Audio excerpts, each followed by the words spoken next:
Good evening. I would like to call this meeting to order. May I have a roll call, please, Ms. Capiello? Ms. Carbonell, Here.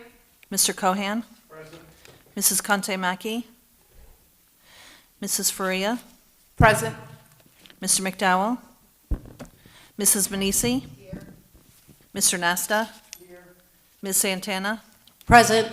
Mrs. Scott Heeden. Board Member Gita Faria, will you please lead us into the flag salute? Allegiance to the flag of the United States of America and to the republic for which it stands, one nation, under God, indivisible, with liberty and justice for all.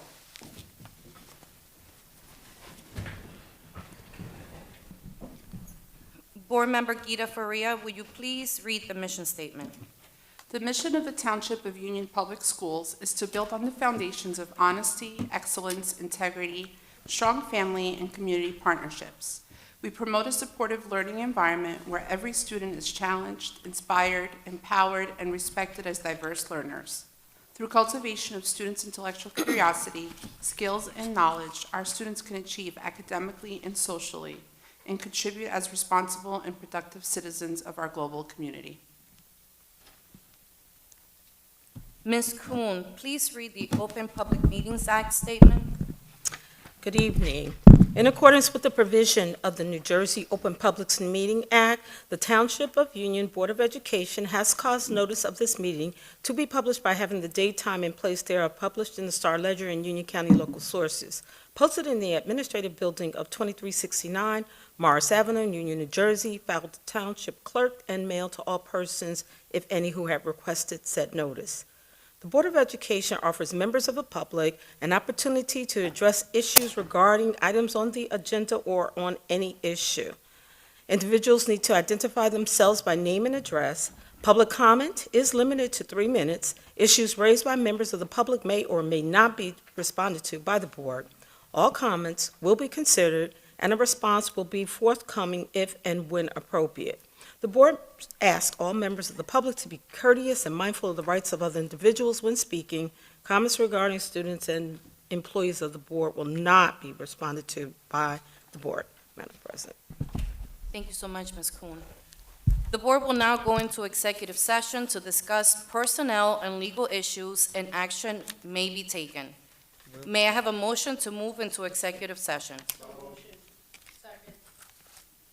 Who moved the motion? Mr. Cohan. Michael, and who seconded? Santana. Any discussion? This motion has been properly moved by Michael Cohan and seconded by Chastity Santana. Can I have a roll call, please, Ms. Capiello? Mr. Cohan, Yes. Mrs. Faria, Yes. Mrs. Manisi, Yes. Mr. Nasta, Yes. Mrs. Scott Heeden, Ms. Santana, Yes. Ms. Carbonell. Yes.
back into our public regular meeting. So moved.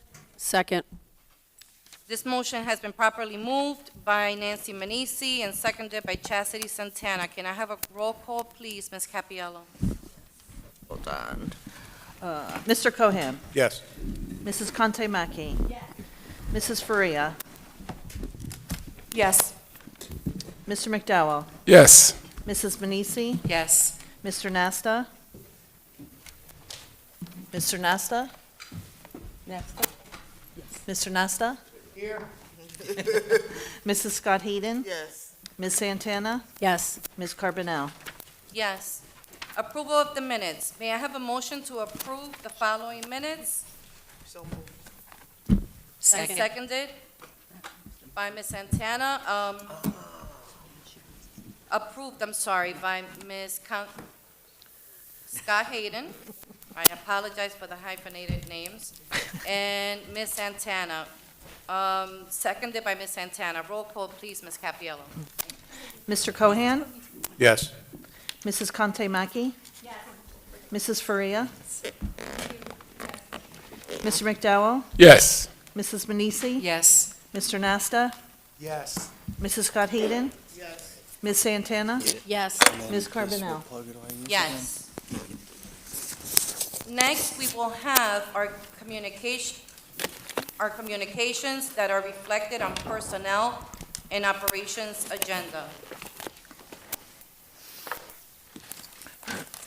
But before we do that, I do want to allow Madam Vice President, good evening, everyone, and thank you so much for being here tonight. I know it's very cold. I would like to allow Madam Vice President to say a few words. Good evening to everyone at home and in public. I wanted to take the opportunity this evening to actually send my condolences to the families of some of our staff members who have currently passed away at the start of this school year. It just seems like every day this list is growing more and more, and I just felt it was very important to acknowledge their contributions to our school district and also offer condolences to their loved ones at home. So first, Daniel Stroop, he was an electrician. He started in the district January 2nd, passed on January 20th with 3 days of service to our district. The second one, Candace West, she was a bus aide, started 9/10/2024, passed January 6th with 4 months of service. Kathy Gilmartin, she was the secretary for special services, started here in January 1st of 2000, passed January 3rd with 24 years of service. And Lotia Ross, she was a security guard at Connecticut Farm. She started with us on October 11th of 2023 and passed December 19th with 1 year and 2 months of service. I'm requesting that we hold a moment of silence on behalf of each individual.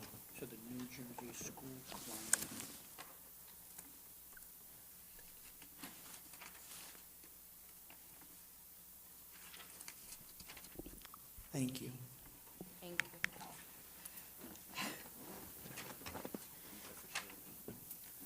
So, good evening, everyone. Thank you so much for being here. And I said this at the last work session.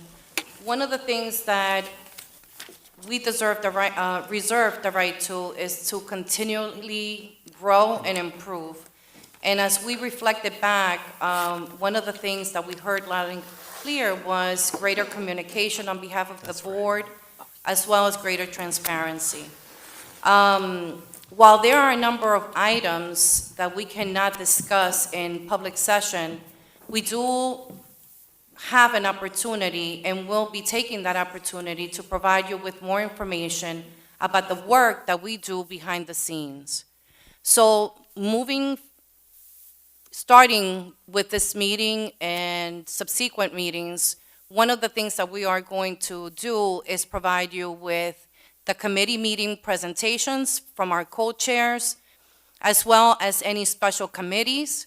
The superintendent will provide you with a more focused presentation every month of new items, but also how we are improving and creating initiatives for academic growth and improvement, as well as HANA updates and any resolutions that merit further discussion.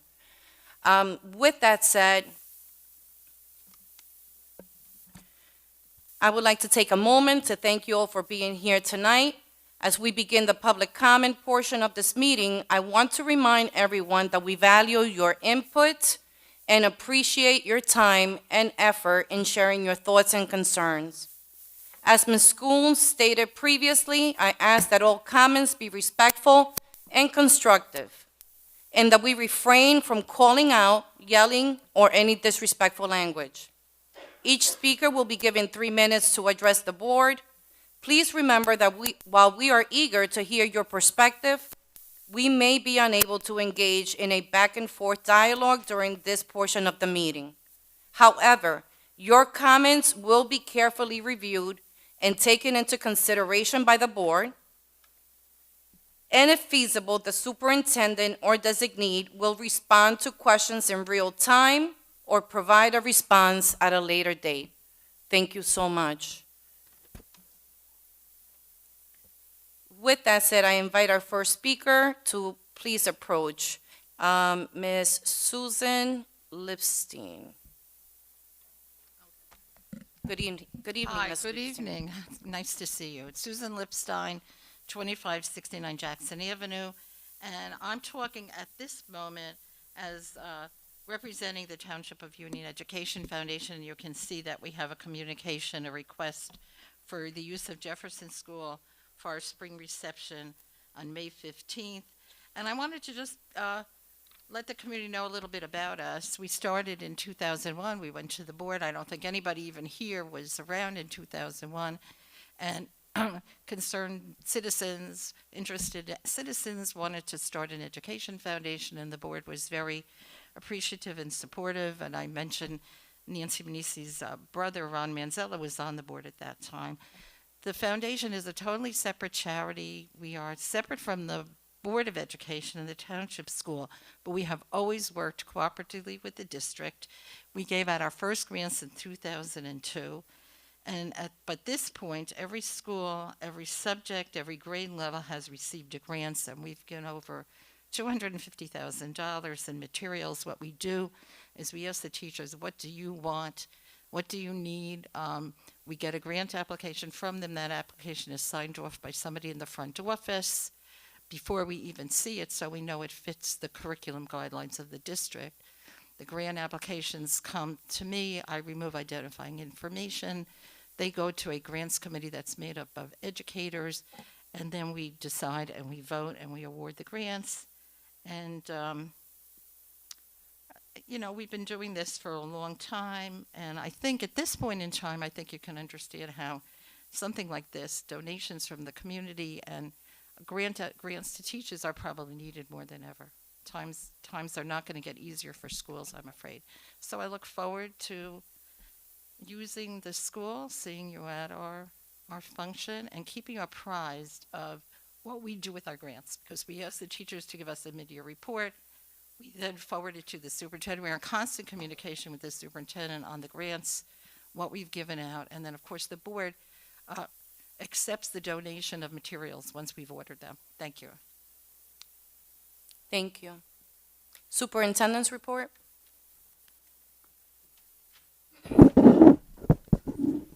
Madam President, sorry, that's kind of loud. First up is our auditors, and I'll let Ms. Kuhn introduce them. Sure, can we fix your microphone, please? Good evening. Under the New Jersey state law, all school districts are required to have their annual, their finance audited by an independent auditor. Essentially, the scope of the works is to look at our financial records, transactions, and to make sure that the district is in compliance with following the rules and regulations. Tonight we have Warren Korecki, who is one of the partners of our Suppley and Clooney, as well as the lead here. We have Eric Zimmerman. The auditors have been with us starting this audit since October, and we completed it finally last week. So without further ado, Mr. Korecki, please provide the community and board the results of your findings. Sure. All right, good evening. Just like to introduce myself. My name is Warren Correction, who's the engagement partner. This is the presentation of the audit for the year ended June 30th, 2024. It's required to have an audit every year. It's in the statutes. That way, the report is filed with the State Department of Education as well as the county superintendent of schools. You should have received two reports. One's the actual annual comprehensive reports with the financial statement, and one's called the Auditor's Management Report. This is the report that's required by the State Department of Ed. It has nothing to do, it's more dealing with compliance areas of your operations instead of financials. There's 7 or 8 different areas where they ask us to go to. This, the smaller report is backed up. They actually give us an audit manual that's about 200 or 300 pages long, and there's a lot of compliance requirements in it. And in this report, it talks about administrative requirements, school purchasing, school activity funds, cafeteria, bidding requirements. And this is where, as we go through all these compliance requirements, if we have any findings, and this year we do have one finding, and it's required that the recommendation at least be read into the records. It was under the school activity funds with the high school. It was about depositing. And the recommendation, it just reads that all student activity funds collected be deposited within a reasonable amount of time. So anytime the schools, the activity funds that are maintained at the different schools collect money or funds, they should try to get it into the bank as soon as possible, at least 3 times a week if you can, maybe even twice a week. You know what I mean? Reasonable amount, that's what we're considering. You don't want the funds hanging around someplace where they could just be misused or, just walk away from you sometimes. But everything else we tested, everything else was fine. It's considered minor in nature, but we just thought it was, egregious enough that we mentioned it in a formal recommendation, okay? The second report is the actual financial statements. Everything in this report comes from all the records that are maintained in the business administrator's office, the budget documents, revenue reports, budgets, things like that. There's a lot of information in here. The presentation, it goes in 3 different ways. There's budgetary, there's what they call gap reporting, there's budgetary reporting, and compliance reporting. A lot of confusion because there's 3 different formats. But as I always point out to the different boards, there's one schedule in this here. It's called the C1 schedule, and it starts on page 88 and goes to 98. And the only reason I really like this report because it's very detailed of how the operations came about during the year in 2024. It starts with your original budget. It starts with transfers. It starts with actually realizing revenues, and if there's any excesses in the revenues or unexpended appropriation. And it also acts as a profit and loss. There's not very many schedules in here that really show you the information. On page 98, it gives you the bottom line, how you ended the year. I mean, you started with $15 million in surplus. You ended the year with $16.4 in surplus, so your surplus did go up $1 million for the year end. However, that surplus is broken down by different components. It's not all free and clear, so it sounds like a lot. You have $16 million. It is a healthy number, but there's different components. You have encumbrances of $1.4 million, and basically encumbrances, that's just orders that were placed by the business administrator at year end, but they haven't been completed yet. So they were probably, and a lot of those were spent in the next, like July, August, September. You have excess surplus, the way the state calculates it, of $1.5 million that has to be used in the 25-26 budget. You have a capital reserve of $3,282,000. That's for all capital purposes in your long-range facility plan. You have a maintenance reserve of $949,000. That's to maintain the facilities. It's put away. An emergency reserve of $725,000. That's for any emergency that the board comes across during the fiscal year. You have what's used in your 24-25 budget. You're using $2,495,000 to fund this budget up as you're in right now. And your unassigned surplus is $4,006,000. So that's the money that you can start using for your 25-26 budget. Okay. There's a lot of information in this report. There's not just financial numbers. There's a lot of statistics, demographics, and debt schedules and things like that. Also takes care of the single audit, which deals with your grants and your federal and state operations. Okay. If there's any questions about anything we do or anything you'd like to know about more about the report, I don't know if you had a chance really to look at it, but if you didn't get a chance to, if you really have any questions, you can just call us at the office and we'll gladly answer any questions that you may have on this. If there are any questions on anything we have. Any questions? So in reference to your recommendation, what were the findings of the time that we're currently using as opposed to your suggestion. Okay, I'll ask Eric. He had the Thank you. work papers for that. So just to rehash on your question, you're asking like the timeframe of the issues that we found, or? No, the Well, deposits, when were yeah, deposits being made? he just currently said, I'm making a suggestion that it's timely, like 3 days. So what did you find we're currently using? Well, again, the law, there's no, the municipalities have to do 48 hours. And the Board of Ed is a reasonable amount of time. So what's a reasonable amount of time? I guess you could have that argument. But the discrepancies that we found when we were doing the audit were anywhere Yeah, from. can you come to the mic? I'm so sorry. I apologize. Yes. Sorry. So the discrepancies that we had when we were doing the audit were issues anywhere from like 2 weeks up to over a month. Like, from that goes the date of receipt to the date that it was deposited into the bank. So, again, for us, if you have a board policy that dictates something stricter than a reasonable amount of time, that's what we look for to see, okay, you have to be compliant with your board policy. If you don't have one that's more specific, we kind of use our judgment.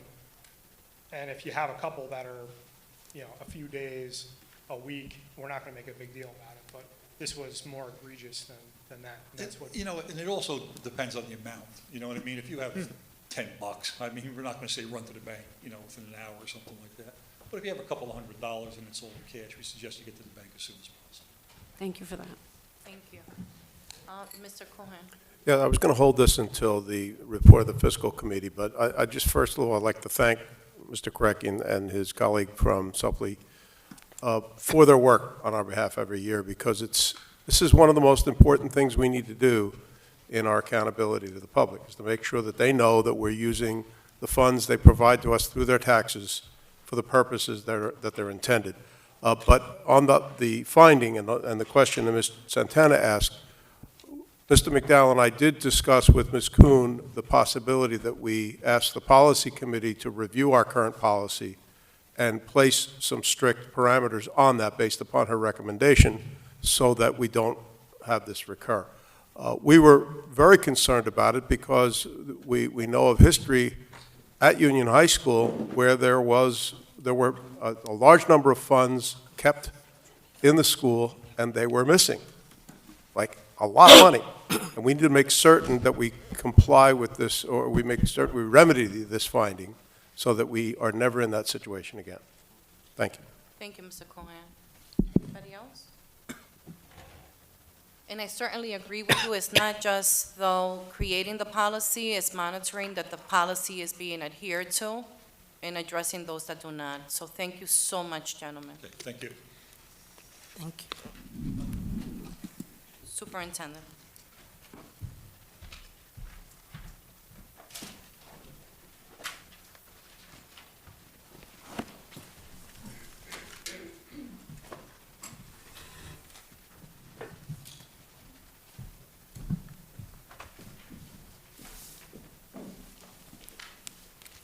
Thank you, Madam President. Welcome, everyone.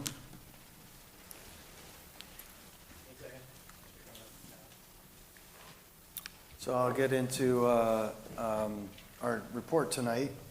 Like Madam President spoke about, it's going to be concise to some areas that we're going to be kind of following up on monthly.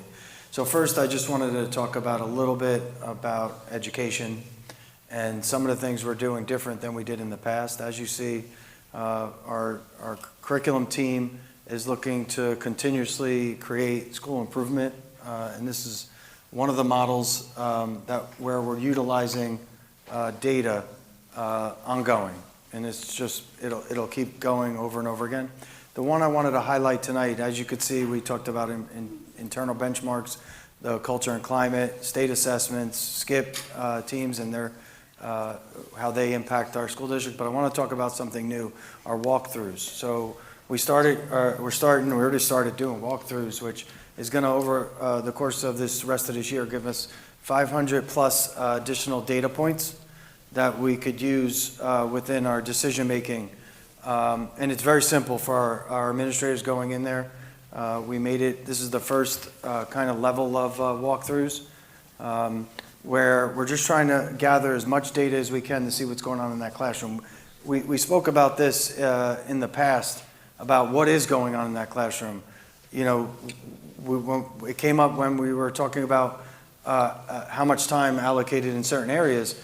We really need to know what's going on. So there's 4 essential questions that we're asking. What's the teacher doing? What's the students doing? What part of the period did they go in? As well as the subject. And we're going to gather all this data. We're going to utilize it with all the other data that we're gathering and utilizing. And just in addition to that, kind of lean on this to say, what is going on? Are the students engaged? Are they engaged? Is it the teachers just talking?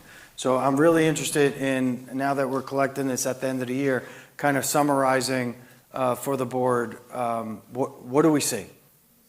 And getting in the classrooms itself, administrators getting in, having to do a lot of walkthroughs throughout the rest of this year, I think is also going to make a difference, because you have to be in the classroom, see what's going on.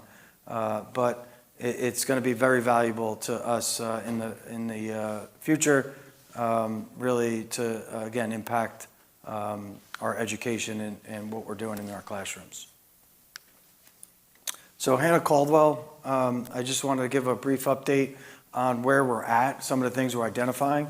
So first I wanted to just kind of highlight what we really identified and as we were progressing through the building, still progressing in some areas. The building is broken down for the company in 7 zones, and they're addressing the areas by zone. So as zones get completed, zone 1 is complete, ready to be put back, doesn't need to be addressed in any other fashion. And I'll next month highlight the different zones so everyone knows, but we broke the building down into zones so they could immediately kind of start working within the zones. So one thing we identified, which in a lot of circumstances we couldn't see behind the walls, but as they started investigating, there was some plumbing failures. Why that's important is it's something we're focusing on as we keep progressing with our insurance company. You know, if you see in that picture to the right, there was sheetrock there. We couldn't see that was impacting us. Now it could have been a minor leak, but it was causing moisture, obviously, to be in that wall, absorbed by the sheetrock. What does sheetrock do? It absorbs the moisture. Then what you need, where it ends up going south is if you don't have the right humidity levels, air circulation. So this is only 3. We have a lot of plumbing failures that we identified. Next is, with the plumbing failures, is the work they're doing. They're doing demo work, but they're also doing detailed cleaning. There's a process to go in place. This is a continuous task. As they progress through different zones, if they identify another area that needs to be addressed, as you could see in parts of our building, sheetrock is removed, and they got to identify the source. As they're working through the zones, they're continuously, identifying. When I was in the building last week, they showed me 1 or 2 new points that they were starting to address. But as you see there, it's not just they're just randomly going. The environmental company put together what areas need to be impacted, and they're progressing through the advice of the environmental company that did a lot of testing throughout our district, throughout our building. So as you see there, those listed there, and I'm not going to read all of them, were areas that this company, as you see in those pictures, addressed in many different ways. It might have been ceiling tiles, it might have been sheetrock, it might have been HEPA vacuuming. So they made the recommendations based on every different area, and that's how the company's progressing through the building. So essentially, we need to continue to fix our plumbing failures. As we identify them, we got to continue to fix them. We got to make sure there's none left to identify. I just want everyone to know Zone 1, which I'll kind of give you an overview of what Zone 1 is completed. It was tested, and now they made sure that there would be no contamination in that zone. So the last part of that zone is to put it back together. But we won't do that until all the masonry work and any other exterior work that is needed happens. But with that, they've been addressing caulking of windows, caulking of doors, things that they have identified as areas that needed to be, work needed to be done to ensure that no water is coming in. So after that, the HVAC cleaning and encapsulation has to be done. So the way they explain it is where it can't be cleaned, they encapsulate it. Where it's not an impact to you anymore.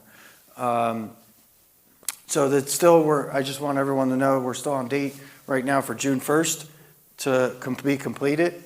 So that's where our Hennicol will update monthly. I'll kind of keep progressing through different areas and different zones. I just want to update the community and board on where we're at with realignment. T&M is continuing to work through our data, and they will give the district a report. Our tentative timeline is February, middle of February. So as soon as we have that, we can really start progressing forward. But we're at the point now we want to combine our committees down to three main areas: education, fiscal operations, and personnel. We're working, those are going to be the three main areas. And I'm very excited, and Ms. Shannon just walked in, the UTA president, but we committed to making realignment also part of our labor management collaborative, which I think is huge. Ms. Shannon already, I think, helped me with suggestions that I didn't think about, where as we have this growth through our labor management collaborative, that'll be also, I guess, I know it'll be a group which is representation of the whole district in different categories: administrators, teachers, central office, and providing ideas, feedback, and it just shows that we're going to work through this collaboratively, which I think is going to help us tremendously. And I thank the Ms. Shannon as the leader of the UTA, but as well as our labor management collaborative group, which we've gotten through a couple items already this year, and we're going to continue to grow and lean on that process to bring in change or updating things in our district. But, you know, I put up a question there: why do districts realign? Well, there's many different reasons, but I want everyone to know there's not one alignment that is good for every district. You have to look at your district and see your needs and things that need to improve, and then kind of go from there. So research will show you benefits for each one, but not every benefit's going to help you and your needs and what you need to do. So, and I just want to make sure people understand there's a past. This has been discussed, brought about boards before you. Nothing ever kind of came to the forefront to make happen, and you see we're still talking about it, which tells you what? There's still a need. We still need to do this. So with that, I would like to highlight some benefits that we kind of, some people in our district were part of looking at K-6 and some benefits, and then research also kind of shares some benefits. So, you know, in a K-6 configuration, you could develop the leadership and community. You could have academic, social preparation and connectiveness. There's parent, you know, benefits to parent involvement, student well-being. You know, they say that transitions affect, so right now, and I understand, like, when we first do this, there's going to be a transition period, but in the end, year after year, the benefit to not separating our kids after 5th grade, but also right now, 5th grade, we can't get a lot of data out of because it's a 1 grade level school, and then the kids are gone. So having that at K-6, we can really now gain more data. And also, you know, Jefferson, again, we talked about the students not being on a bus for an hour, hour and a half, some of those kids going across town. But there's also fiscal impacts, positive fiscal impacts. You know, you could overcome some academic challenges that you're dealing with. You know, what came up in the past is the social emotional side of it. And having students K-6 can really help with that social emotional, making sure they're ready for middle school. It could address behavioral issues. And again, the middle school brings in a very specific set of needs for students, and we could really hone in on what the kids need in in the 7th, 8th grade when they move on to middle school. So in the end, like the K to 6 grade level configuration offers significant benefits by providing a stable environment that supports academic growth, leadership development, and emotional well-being. So I really want to hone in that leadership development. There's a lot of things you could do in that K to 6 to make sure the students in the upper grades are getting that opportunity to lead. Where the younger kids will look up to them. It's also research also shows that, the 6th graders with the younger kids are more like role models, and the behaviors are better, the 6th graders in the K to 6 versus the behaviors in the middle school. So, it'll reduce those transitions, and it could bring some continuity to our learning, and again, impact our social emotional health. So some resolutions I want to hire, and our auditors highlighted one that I picked out, but I wanted to also reiterate that audit report, except the action plan, where we are going to make sure that practices in our place and making sure our operating procedures implemented to address that.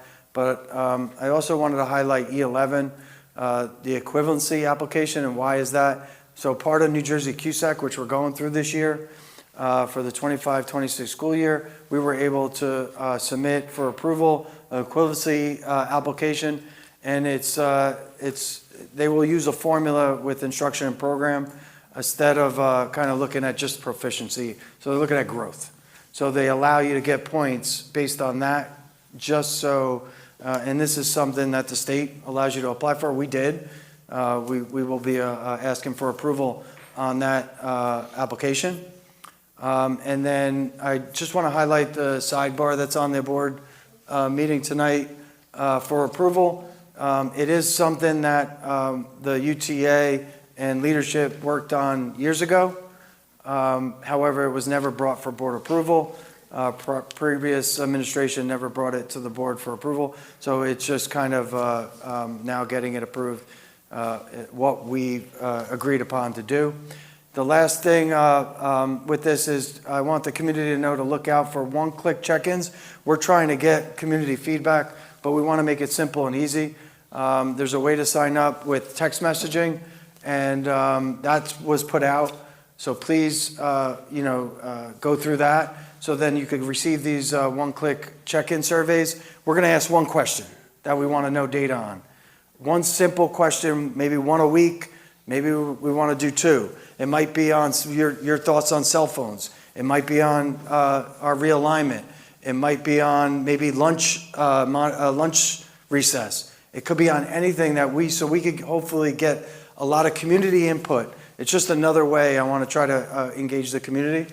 And then look out for the monthly newsletter. Real quick, I got to highlight our HIBs. So that's our HIB report for the month that we're reporting, only one for that time period, from 19th to January 31st. That's the ones we're affirming, 6 and 5. And then this is our biannual report, September to December. It's reporting period 1 on HIB. The things I have to highlight, I'm supposed to highlight is the total reports, 53. Founded, 37, 16. And as you can see there, those are the breakdowns by school, as well as the categories. So that the full report of HIB will be on the link online, but there's what we were supposed to do. And thank you, Madam President, that'll be my presentation for tonight. No, thank you, Dr. Benaquista, for a most thorough report. Any comments from the board? Michael Cohan and Ms. Santana. Just a quick question for Dr. Benaquista. When you were talking about the walkthroughs as data points, just for clarity for the board and for members of the public, these walkthroughs are not evaluative in nature, but rather opportunities for district administrators to take a look at a macro level of what's going on in classrooms and then engage the collective staff in conversation in what they've observed relative to what kind of general agreements have been made by the staff in general about what they were going to try to accomplish as their goals. Absolutely, yes. So it's really just to look in and get that information, like you said, not evaluating what's going on. And we can bring it back to the SCIP teams to really digest as well. Thank you. Thank you. Sorry. Ms. Santana, and then Ms. Thank you so much. So what I was happy to see was the Labor Management Collaborative, the seeds that were planted in yesteryear, because I think that we started here with my peers, getting together with UTA to start that, strengthening that great Labor Management Collaborative, and now kind of enveloping and growing into realignment. I think that that's how the work gets done, and it gets done well. So that's the comment I wanted to make. And then a question, but I don't know if it's going to be answered today. In everything that I saw as far as retirements, I thank everybody for giving their time. I have relationships with most of those people that are retiring, but I do want to concentrate on our nurses. We're losing a great fixture, Jeff. Mrs. Sumner is, those that know her, those that don't know her, was a world of a nurse to Jefferson and to this district. And as they retire, we are going to have to think how we are going to be able to replace these nurses. As the mother of a type 1 diabetic, my baby became a type 1 diabetic, and then next year went into Mrs. Sumner, and she was a godsend. So for all of our babies, to have someone like her and us to support her, to support the district and our children in all buildings, not just one, is a puzzle, a piece that we are going to have to put together, because from what I hear, school districts don't pay what hospitals pay. So, that's my question. What are we going to do moving forward with the nursing situation in the district? So, real quick, and I apologize, it was on my slide, but we did have two administrators put in the retirement, Mr. Matthews and Mr. Goretti. But at the same time, and then Mr. Hoyt is on a leave. We do have Chris Carew covering that building right now. That's on the agenda. But yes, Ms. Sumner, I added on there, same kind of sentiments. She's been here for a long time. She's done some amazing things in helping our community and our students. But Mr. Caesar's already working on interviewing, and we have a leave coming up as well for a nurse that he's already has, I think he has that covered, and he has some leads on some nurses. So we're going to keep pushing forward and making sure that we're filling all our nursing positions. Thank you. Anybody else? Question. Mr. McDonald? Yeah, I want to thank Dr. Benaquista for his presentation on the realignment. We're going K through 6. How will we handle the preschool groups? So right now we're still, the reason I say K to 6 is it's not that I'm excluding pre-K. It's that pre-K, again, isn't mandated. We do have a full day pre-K. We're very lucky. We have a great grant. In the update on realignment, thanks to one of our labor management and Ms. Shannon giving a suggestion, I think we could end up creating, in a sense, a center, possibly 2 locations, but where it's not throughout our district, part of the realignment. So that is coming soon, but we're still working on a pre-K center outside. That takes time to redo some building improvements and stuff like that. I was out last week looking at another facility with the Township BA and seeing when it's vacant, when it will be vacant, when we could take ownership of it to then start adapting, whether it be for pre-K or another initiative of the district. So we're constantly looking for facilities, but in a sense, I don't want anyone to think we're leaving out pre-K. It's just our configuration is essentially pre-K to 6, but in a sense, we are looking for a pre-K center. That's why I brought the question up, and I thought we were leaning towards a centralized pre-K, and I'm glad to hear that. But I think the public needs to know it too. Thank you so much. Ms. Manisi? I just, last week at the meeting, when we talked about the HIB report, and Dr. Rodriguez, I don't know when he's going to do it, but just to see our numbers compared to other districts that are comparable to us, in the county, maybe outside the county, to see if our numbers are similar or if we're higher or lower than other districts. So I just wanted to let the public know that we're looking into that information. Well, and I didn't highlight all the programs. Anyone that looks at the full report will see everything, our school counselors under Ms. Ahern's leadership and then Dr. Rodriguez. We're doing a lot of counseling, whether it be small group, in pushing the classrooms, a lot of counseling.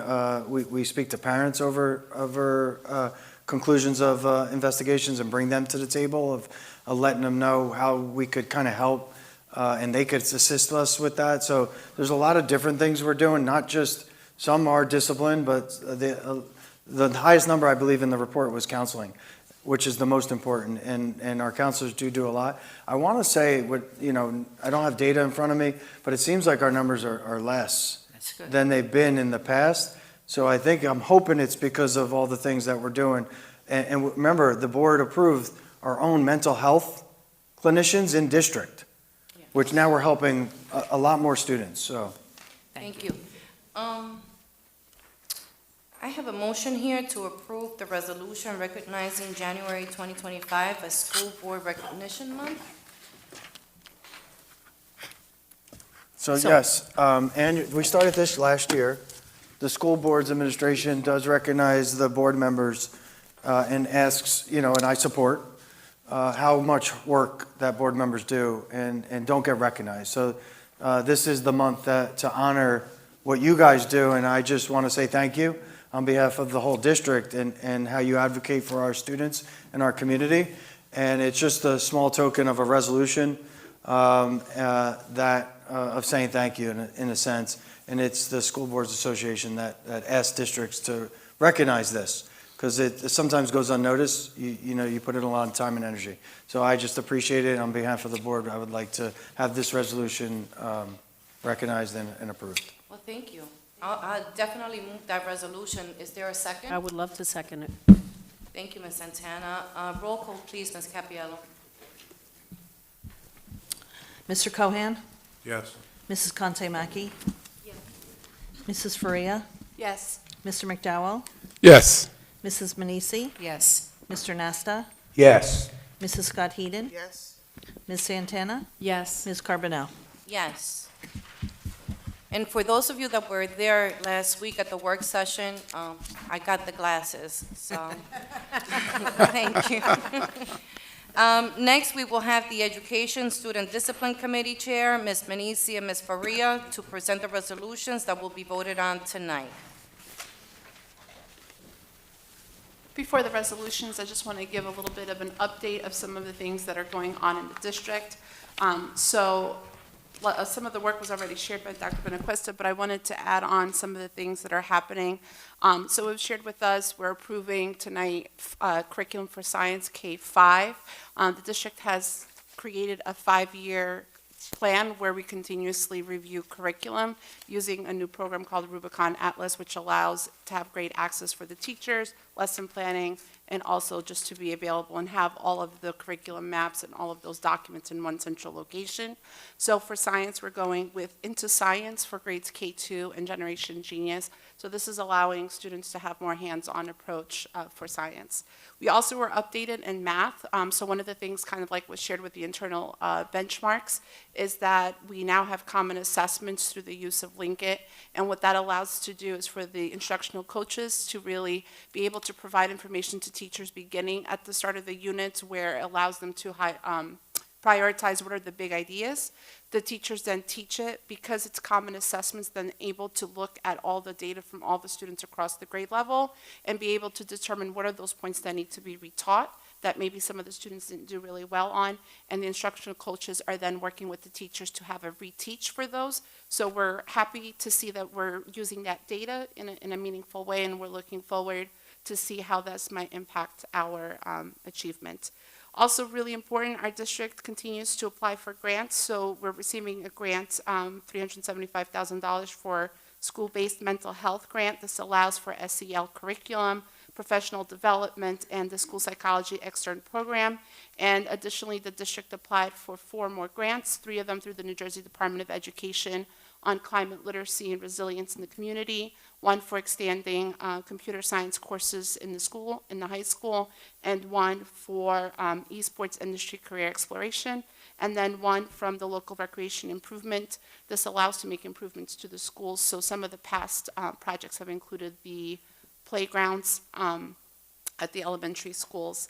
And to add on to the equivalency application, I believe it was shared with us that this would allow us, this new formula allows us to potentially score 3 points higher on our QSAC visit that's coming up. So really great work that's going on in the district.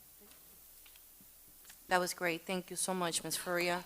Ms. Manisi? Okay, good evening, everyone. Upon recommendation of the Superintendent of Schools, the Education and Student Discipline Committee presents the following resolutions for the Board's consideration. E1, E1A were affirmed at last week's work session. E11, Superintendent's Report of HIB. E11A, affirm Superintendent's determination of HIB. E2, approve the January report, NJDOE HIB. E3, approve the curricula, grade K through 5. E4, approve assemblies at Franklin Elementary School. E5, approve and accept grants funds. E6, approve and accept grant funds. And E7, the agenda item was adopted on January 14th. E8, approve and accept resolution for application for local recreation improvement grant. E9, approve updated school calendar. E10, approve tuition, transportation, home instruction contracts. E11, approve NJDOE equivalency application. And that's it. Thank you so much. Is there a second? Any discussion? Okay. Well, I do want to say something. I was ecstatic. One of the things that we have, and the community already knows, we are challenged with all facilities, old HVAC systems, heating systems, and those of us that have had direct or indirect experience with in education know that one of the areas that is really underfunded in education is capital improvement projects. So in order to not only address the issues that we have in our local district, but also continue to enhance the quality of our educational programs, we do need to be proactive in finding additional funding sources. And this agenda tonight, it is filled with competitive grants, not only in SEL, but also STEM, and I was just really excited to see that, so thank you. Next, we will have the, we did not vote, I almost had it. Ms. Capiello, may I please have a roll call? Mr. Cohan? Yes. Mrs. Conte-Maki? Yes. Mrs. Faria? Yes. Mr. McDowell? Yes. Mrs. Manisi? Yes. Mr. Nasta? Yes. Mrs. Scott Heeden? Yes. Ms. Santana? Yes. Ms. Carbonell? Yes. Next, we will have the Fiscal and Planning Committee Chair, Mr. Cohan, and Mr. McDowell to present the resolutions that will be voted on tonight. Thank you, Madam President. As I mentioned briefly during the superintendent's report with the auditors, Mr. McDowell and I had a very productive meeting with Ms. Kuhn in preparation for this month's meetings, and we did spend some time talking about the findings in the audit during the committee discussion. I'm pleased to report that among the findings of the auditor that were not reported tonight specifically were that we were able to put $2.5 million into capital reserves at the close of the last fiscal year, and we also have $1.5 million in excess surplus that will be available to be appropriated into the next fiscal year's budget, which will help us with some of those facilities challenges that you mentioned. The resolutions on the agenda are generally, specifically, the standard kind of things we see each month, the treasurer's and secretary's report. There are the acceptance of grants and the approval of contracts.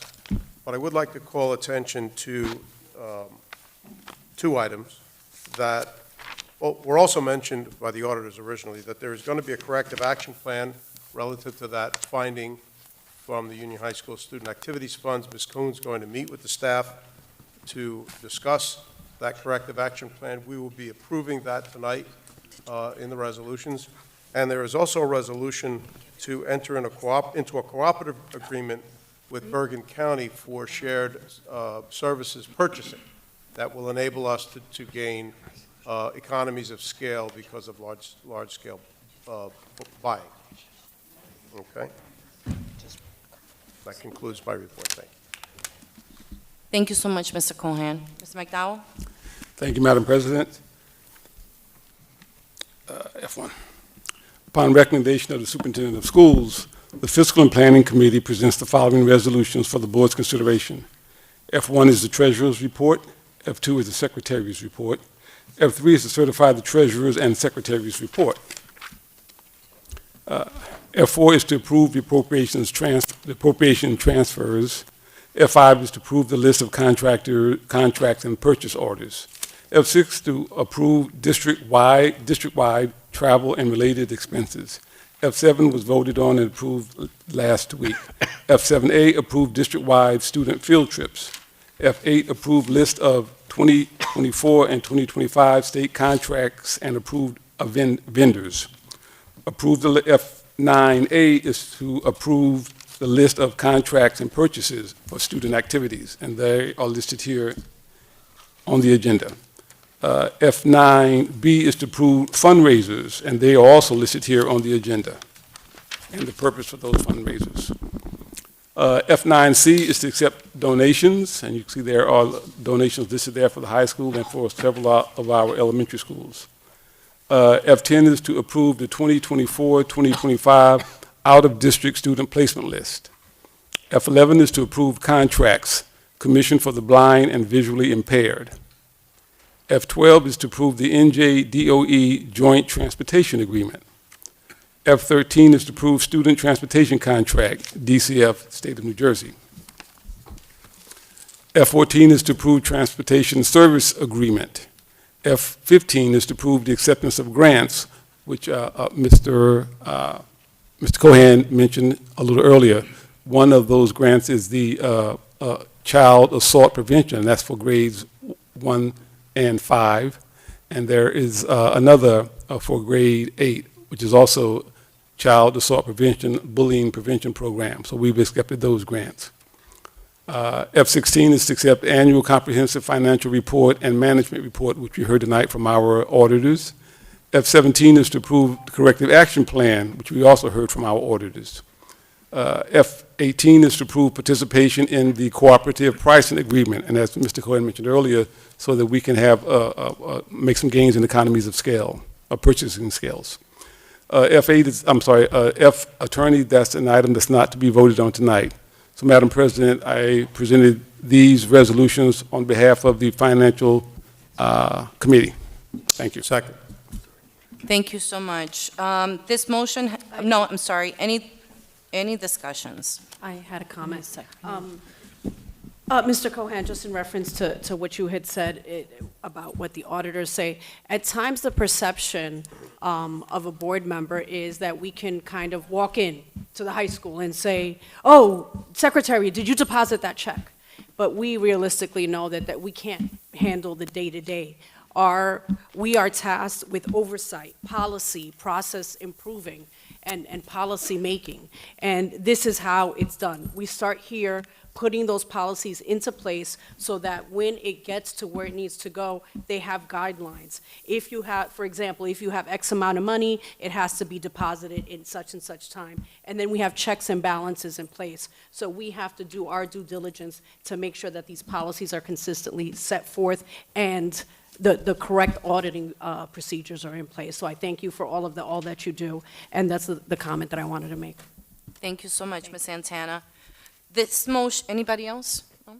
This motion has been properly moved by Mr. McDowell and seconded by Mr. Cohen. Can I have a roll call, please? Ms. Cappiello.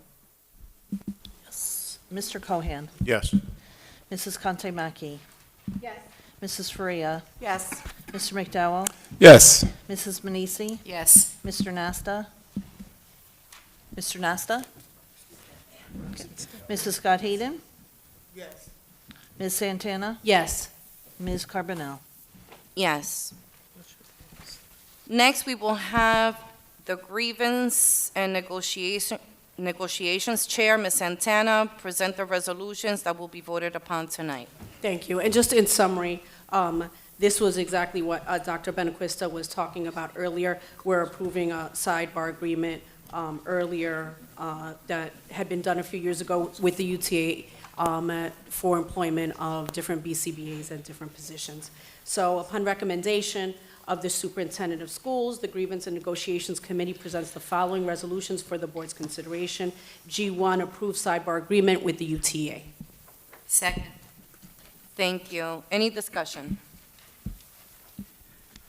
No, this motion is then, I'm sorry. The motion has been properly moved by Ms. Santana, seconded by Ms. Manisi. Can I have a roll call, please? Mr. Cohan? Yes. Mrs. Conte-Maki? Yes. Mrs. Faria? Yes. Mr. McDowell? Yes. Mrs. Manisi, Yes. Mr. Nasta? Yes. Mrs. Scott Heeden? I abstain. Ms. Santana? Yes. Ms. Carbonell? Yes. Next, we will have the Operations Committee Chair, Mr. Nasta, and Ms. Conte Maggie to present the resolutions that will be voted upon tonight.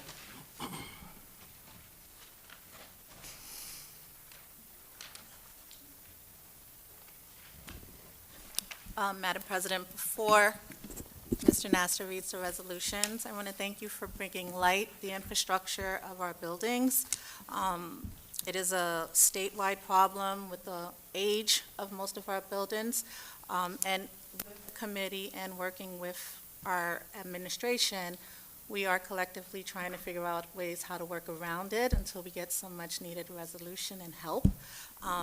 In our committee meetings, we discussed the key component areas, which are security, our IT services, transportation, and of course, the facilities and grounds.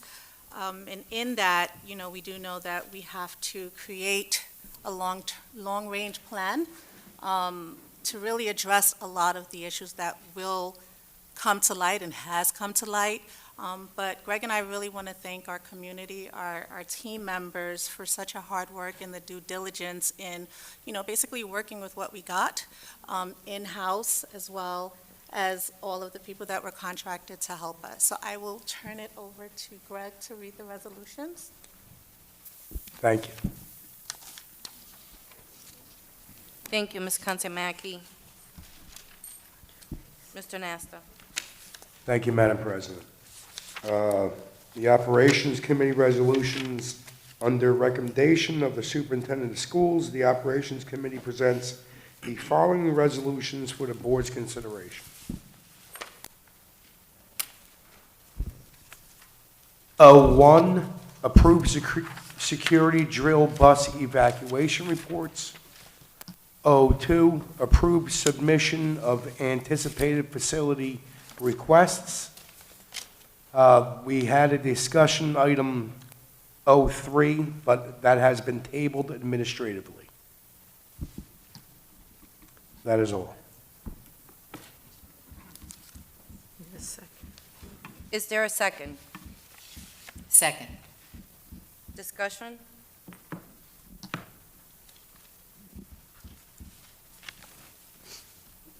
Oh.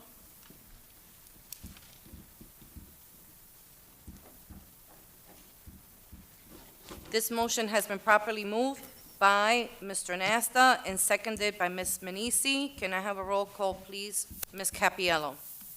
Mr. Cohan? Yes. Mrs. Conte-Maki? Yes. Mrs. Faria? Yes. Mr. McDowell? Yes. Mrs. Manisi, Yes. Mr. Nasta? Yes. Mrs. Scott Heeden? Ms. Santana? Yes. Ms. Carbonell? Yes.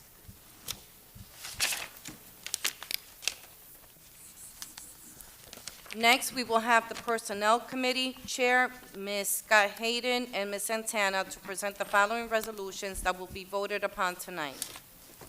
Good evening. The Personnel Committee would like to highlight the following occurred during our committee meeting. We first acknowledged that we are definitely having a lot of retirements, resignations. Retirements are definitely well-deserved. Resignations, we hope to, that our Director of Human Resources is looking to have an exit interview with some of our employees as they leave to find out as to some of the reasons why they're leaving our district. We also understand that back in September, we had multiple positions that were open across the spectrum. We were able to fulfill some.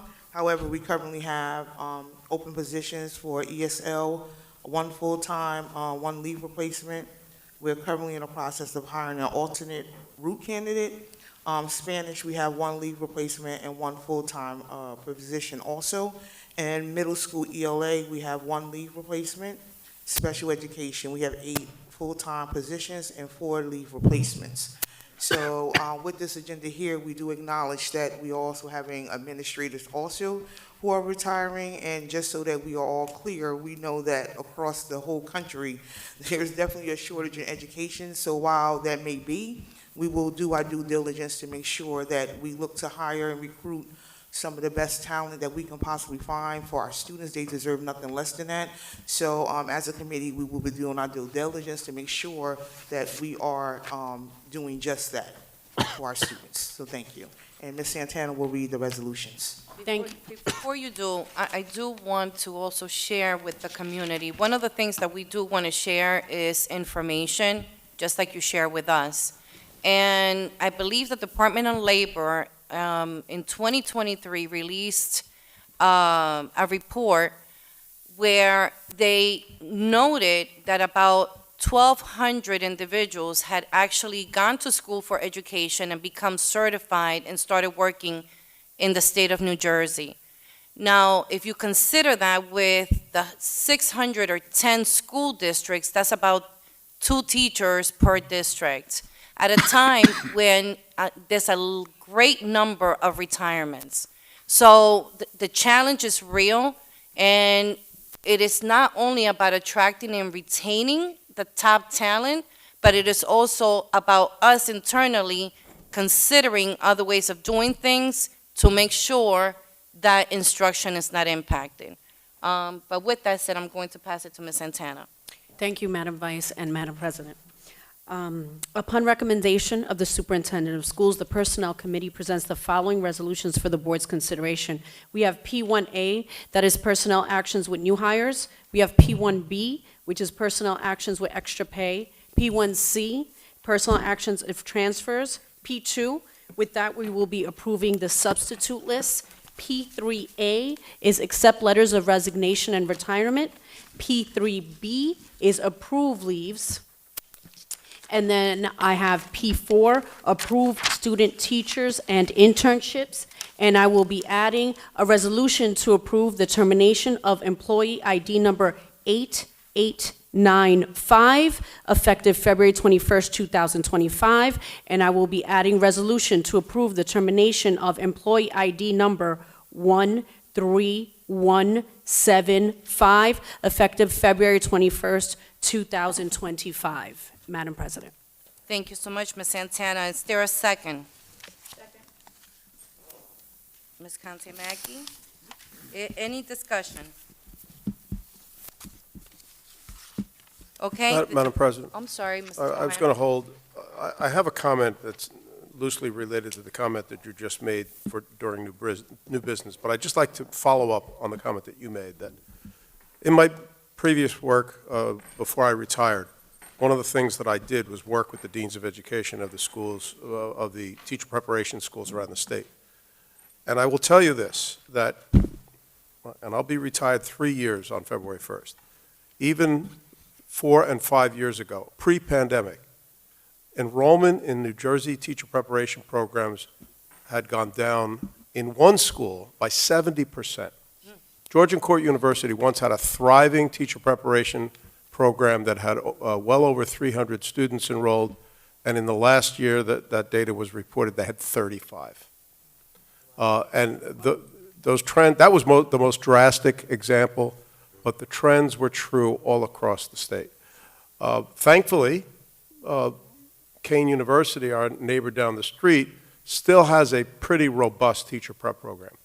But that is the crisis nationwide that is causing us to be challenged whenever we need to fill a vacancy. So I'll just say that we will absolutely do what Ms. Scott Hayden said in her acknowledgement of the retiring staff, to find the best and the brightest whenever we can. But the best and the brightest aren't entering the profession in every instance either. Thank you. Thank you. They have many more options now. Yes. Thank you so much, Mr. Cohen.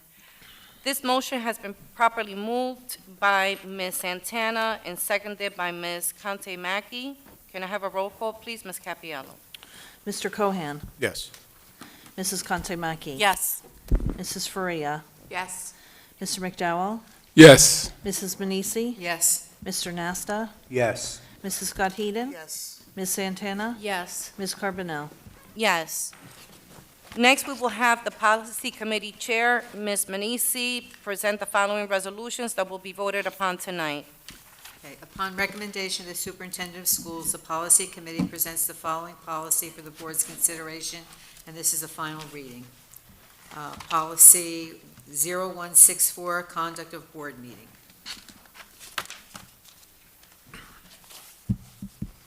Is there a second? Second. I'm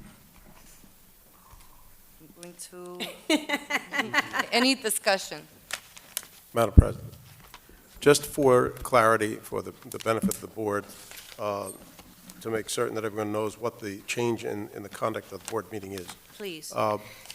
At your recommendation, and we all concur, at our work sessions, we will no longer be providing two opportunities for public comment, one before the reading of resolutions and one at the end.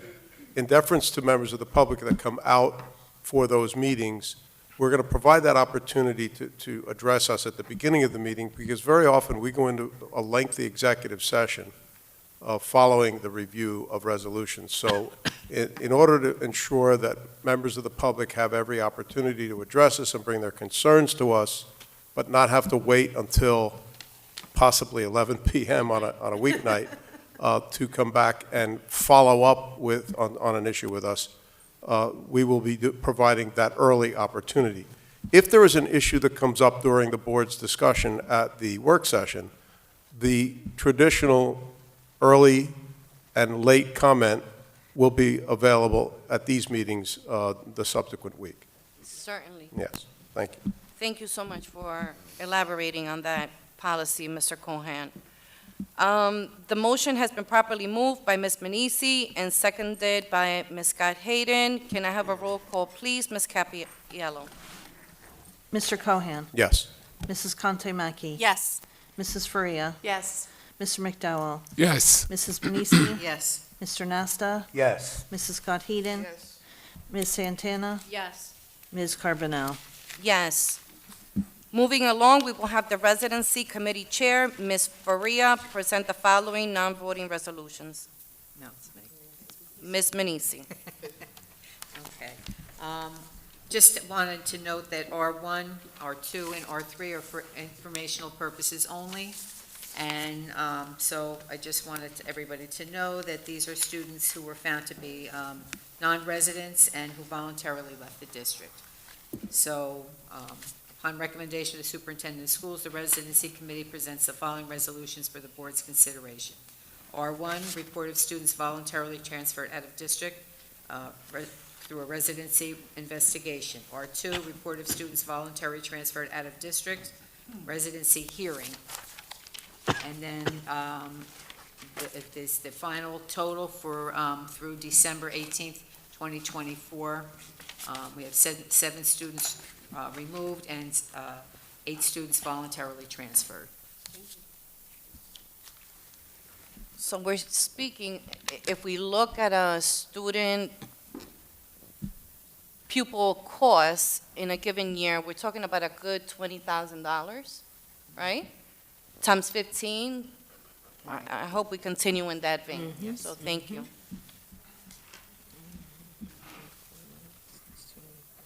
Moving along, at this time, we have no technology resolutions to present. May I have a motion to approve the bills list? So moved. Second. Is there a second? Any discussions? No? This motion has been properly moved by Ms. Scott Hayden and seconded by Ms. Manisi. Can I have a roll call, please, Ms. Capiello? Mr. Cohan? Yes. Mrs. Conte Mackey? Yes. Mrs. Faria? Yes. Mr. McDowell? Yes. Mrs. Manisi? Yes. Mr. Nasta? Yes. Mrs. Scott Heeden? Yes. Ms. Santana? Yes. Ms. Carbonell? Yes. Unfinished business?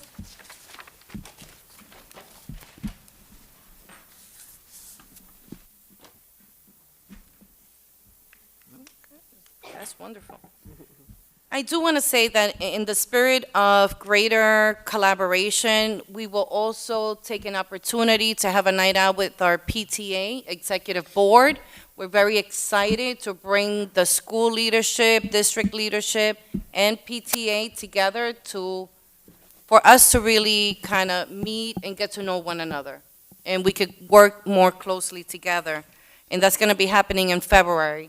Additionally, we did have our first board retreat where we discussed a number of different items, including school law cases and updates on negotiations and the superintendent's evaluation. The next one will be more focused on finances and budget. We all have strengths in different areas, but we also take the opportunity as part of this journey to continue learning. So thank you, everyone. And last but not least, another thing that we want to do is provide you with information. All of you have a wealth of knowledge about what's happening in the schools. And that information should not always come from the superintendent. We have tremendous school leadership, and we will be asking them to come monthly to present to you some of the wonderful things that are happening in our schools. New business, please. We all have something, I think. All right, so we're going to start at the end there with my colleague, Mr. Nasta, and then we're going to move it to the right. Thank you, Madam President. I have just two things I'd like to touch on. First, I really want to just give just a job well done to Anthony Ciarella and all the grounds guys. As we know, we had some inclement weather this past weekend, and you know, I went by pretty much all the schools in the last 2 days. The grounds outside, everything looks good. You know, all the snow was cleared, no ice or anything like that. And I do want everyone to understand that even though it is their job, work like that, especially with the last couple days, and today and tomorrow with just how cold it is, it's not easy. It really isn't to work outside in those types of conditions.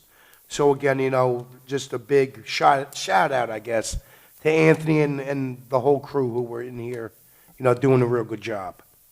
Also, I would like to congratulate Davison Igbinosun of the Ohio State Buckeyes Union Zone, who is now a national champion as well.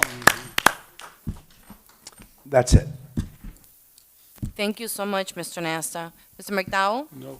No? Next, Ms. Faria? Hi, good evening. I just wanted to share some of the events that took place. It was a really busy week in Union Schools. So first, starting off with the high school in the Heights, what a great play that was. And so congratulations to really all the students and staff. It was such a great play, and I think, or musical, and it really resonated, I think, with the community in the Heights, and also just great talent all around. I also want to thank, there was a parent program, Always Connected, and it was on the snow day, but there were a couple of us there. And I think what's really important to say in terms of all the work that's being done with HIBs is to understand that most of the HIBs that we're finding in schools is related to social media, the use of technology.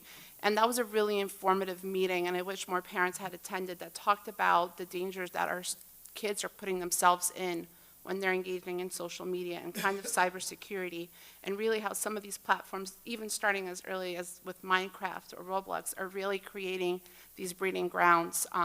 So I really encourage whenever there's events like that for all the community to participate. As an educator who's in this, I'm aware, but I still learned something new in that meeting, so encouraging more parents to participate in those events.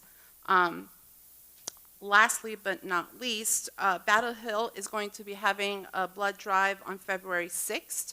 It's from 2 to 6 p.m. It's through the Red Cross. So if you're interested in donating blood, you can just go to visitredcrossblood.org, enter Battle Hill, and it will take you for you to schedule an appointment. That's it. I love the plug. So nicely done, liaison. Ms. Kante Mackey. Thank you, Madam President. So I wanted to share Greg Nasta, Board Member Greg Nasta, and myself are now co-chairing the Operations Committee. We had our first meeting of the year with the superintendent, assistant superintendent, manager of facilities, and the manager of security, as well as our chief information technology officer. One of the things that you noticed on the agenda, there was an area for technology. We have moved technology into the operations component, and so the operations committee now will service security, information technology, buildings and grounds, and transportation. We had great dialogue in the meeting to talk about various initiatives in district, areas such as looking at upgrades for our door access systems at all of our schools, doing some security camera upgrades, which will be primarily piloted with the elementary schools in hopes to replace those cameras and then move along. We hear the community and we share the concerns and the importance of security, so please understand is our deep commitment to ensure it, and we do have a solid team in place at making that happen so that we all feel that our children are safe, and our educators and community at large. I also want to give recognition to our buildings and grounds team members for really just helping take us over the hump. There's so much going on, and they have diligently, effortlessly jumped in, willing and really deeply committed to our schools and really turning things around. As I said previously, the infrastructure in our schools is extremely rough to see. Greg Nasta and myself have done 2 walkthroughs to get hands-on knowledge of what our buildings are looking like, getting feedback from our educators as well as our staff and the people that run the buildings, but also really looking to see this is what, are areas of concern. And there's a lot to be done, and we just don't want the board to just sit and read resolutions. We need to understand the depths of it. So there were conversations with that. Also in terms of security, we are aware our assistant superintendent who handles personnel and manager of security are really looking at staffing and how to better support each of our buildings. We encourage the community stakeholders to keep us in the loop of anything that comes your way. I encourage you, Jack and I encourage you to reach out to your building leaders for any concerns and thoughts that you have. The more we know, the better that we can all work collaboratively together. And so thank you, and thank you to our community and our staff that really I'm awe-inspired by the level of commitment that they have to our buildings and to our students. Thank you so much, Ms. Kante Mackey. Ms. Santana, you're good? Thank you. Yeah. I always have a comment. So I had the great ability this Saturday to go to our wrestling, God, I hope I get it right, because I'm a baseball mom, but now I'm a wrestling mom. So you wrestle, you don't play, right? You play ball, you wrestle, right? Thank you, Kathleen. So we had a great county tournament in Union High School. There weren't as many people as there were last year. I honestly think it was the weather, but our boys were out there. They did great. A personal story, my son does happen to be on the team. I missed him wrestling by 10 minutes, and he lost. I went to Coach Di Bologna, our head wrestling coach, and I just said it might have been a good thing I'm not here because, I don't want him to get mad at me. It'll be my fault. And he told me something, and it resonated with me. He said, Chaz, it's not about winning or losing. He needs this. It's about camaraderie.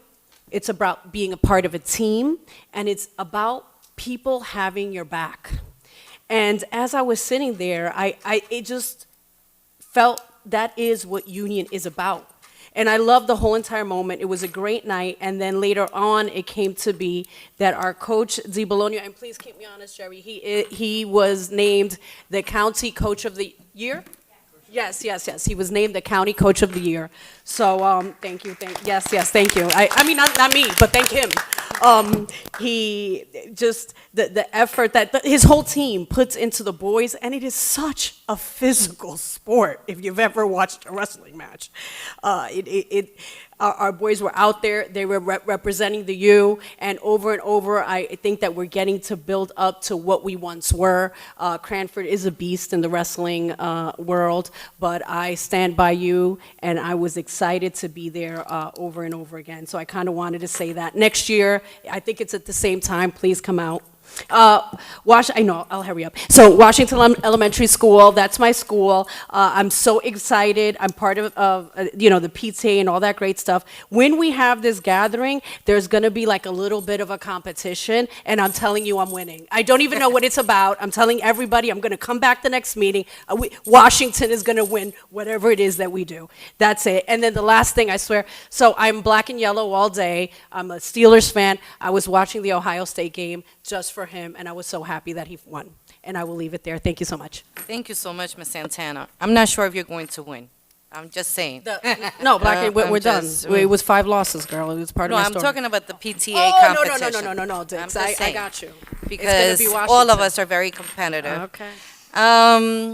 But in the spirit, on February, we will celebrate and acknowledge Black History Month, and on Monday, we also celebrated a great man in our history, American history, Martin Luther King. That was also the day of the inauguration of the 47th President of the United States, Mr. Trump. And I had a speech prepared about it because I love Martin Luther King. And I left it home with my phone because I was worried about bringing my glasses. But one of the things that I go back to is something that Martin Luther King said that I will not be able to quote verbatim. But he said, run. If you can't run, walk. And if you can walk, crawl. But by all means, keep on moving. And I'm not sure if he used the words forward. And that's what we have here. We are constantly trying to do better with a number of different setbacks that are, in most cases, unforeseen. But just like I want to say to President Trump, it is time to unite the country so that we can improve and be recognized as the power of the world. I don't see this as a challenge. I see these things that happen in our district as opportunities for us to improve. And I know my colleagues here feel the same. What we need is your support, and if you have that support comes via ideas and engagement, healthy engagement. So in the spirit of Martin Luther King, I do challenge you and welcome you to work with us to continue to move the district forward. Thank you.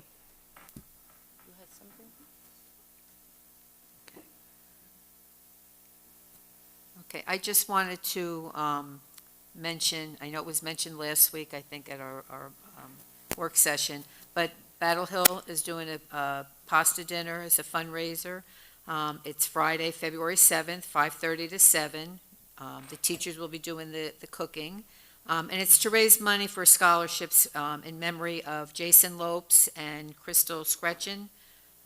Jason was a student at Battle Hill, and I think Miss Scretchen was an aide there. So the tickets are $20 for adults, and ages 3 to 12, 15, and under 2 are free. And there is a QR code on the flyer, and I believe, I think it was sent out to the district.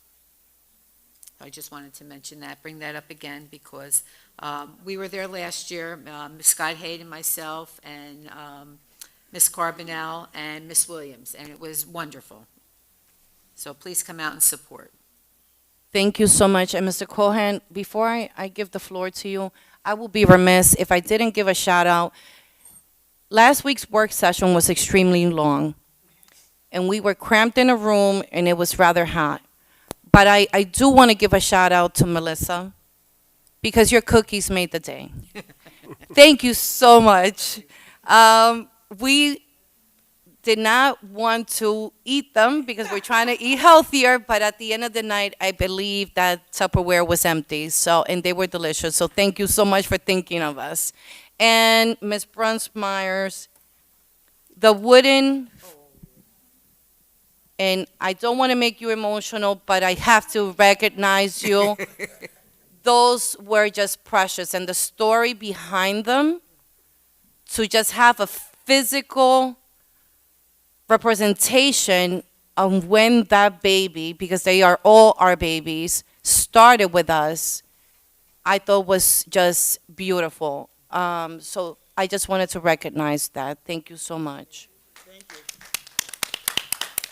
Mr. Cole? So I'll begin where you left off. Ms. Prinsmers, I want you to know that when I took that home, I had difficulty explaining to my wife what it was because I was so touched by it and so emotional about it myself. So thank you, thank you, thank you. Madam President, I'd like to share something that I came across over the weekend, published in the NEA Today, the publication of the National Education Association.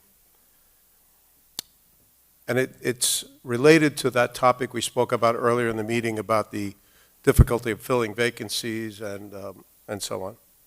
After finishing my 21st year of teaching in May, I seriously considered leaving the profession. It had been a stressful, overwhelming, and uncertain year. But this wasn't the first, second, or even the 20th time I thought about a career change.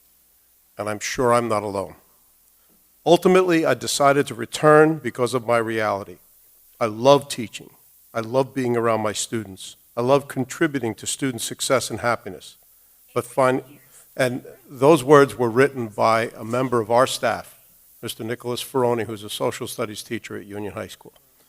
In his article, he went on to talk about his passion for advocating for the profession and the need for his colleagues to be advocates for themselves and for the profession as well.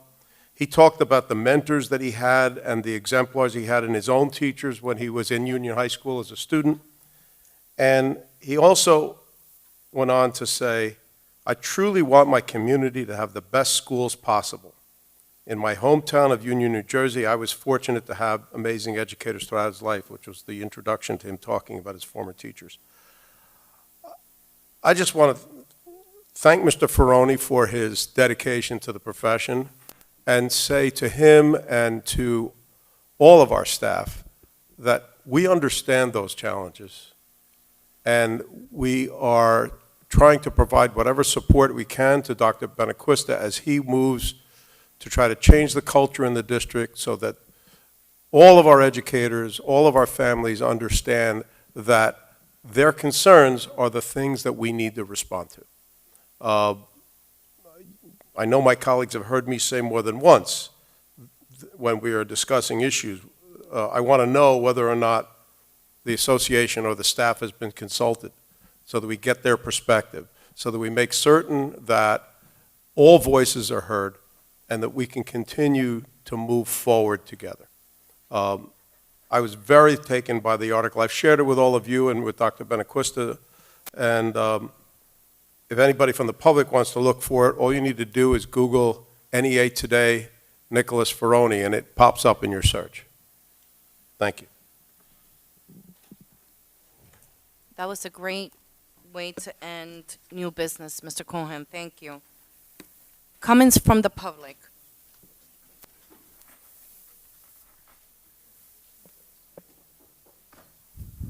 Ms. Saul, atención. Atención. Yo dije atención. Oh, I'm sorry, I said atención. Good evening. Good evening. Sol Atencio, 340 Willow Drive. I want to start by commending Union CPAC co-chairs Carla Vicari and Araceli Di Girolamo for the initiative on transitioning planning for students with special services at the high school and for the work in collaboration with the Special Services Department. Nice. I was very happy to hear that the VRS was at the high school training high school case managers. This is a great beginning.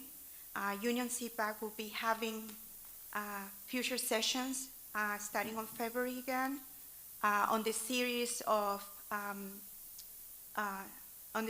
transitioning. They will have speakers from different state agencies. So if public can check the Google Classroom, it's a great tool. It has information on different state agencies, videos on webinars, transitioning planning tools, transitioning an annual IEP, and different meetings. Also, as a part of a community advisory board member for the Kessler Foundation, there is an ongoing research volunteer opportunity for young adults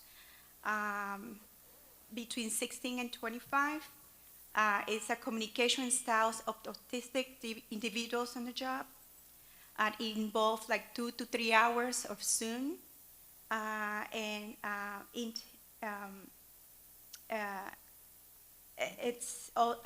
it also includes a written assessment and survey questionnaires. It's a study that actually is presented to kids with autism or without autism. It's to prepare them for job interview, also like how to keep their jobs. So if anybody's interested, they can email autismresearch@kesslerfoundation.org. They will be in contact. Ms. Saul, can you repeat the organization, please? Kessler Foundation. Yes. I do have the flyer. I can forward it to you so you can take a look. Please, if you could do to the particularly Education Committee and Dr. Benaquista and Dr. Rodriguez, that would be wonderful. That would be great. I can do that. Thank you so much. Thank you.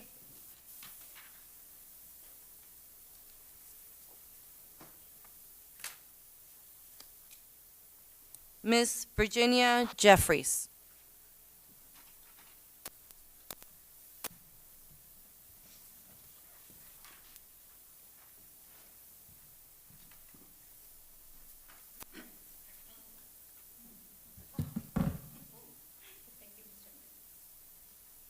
Good evening, Ms. Jeffries.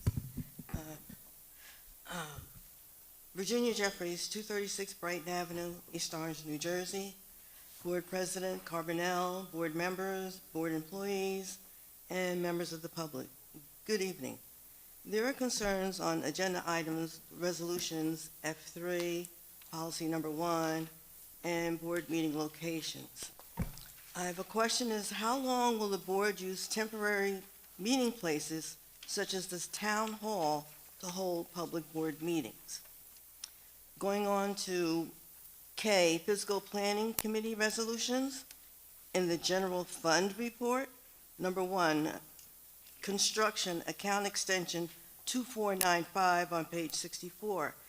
The account code 12000-400-450-01-12 is incomplete.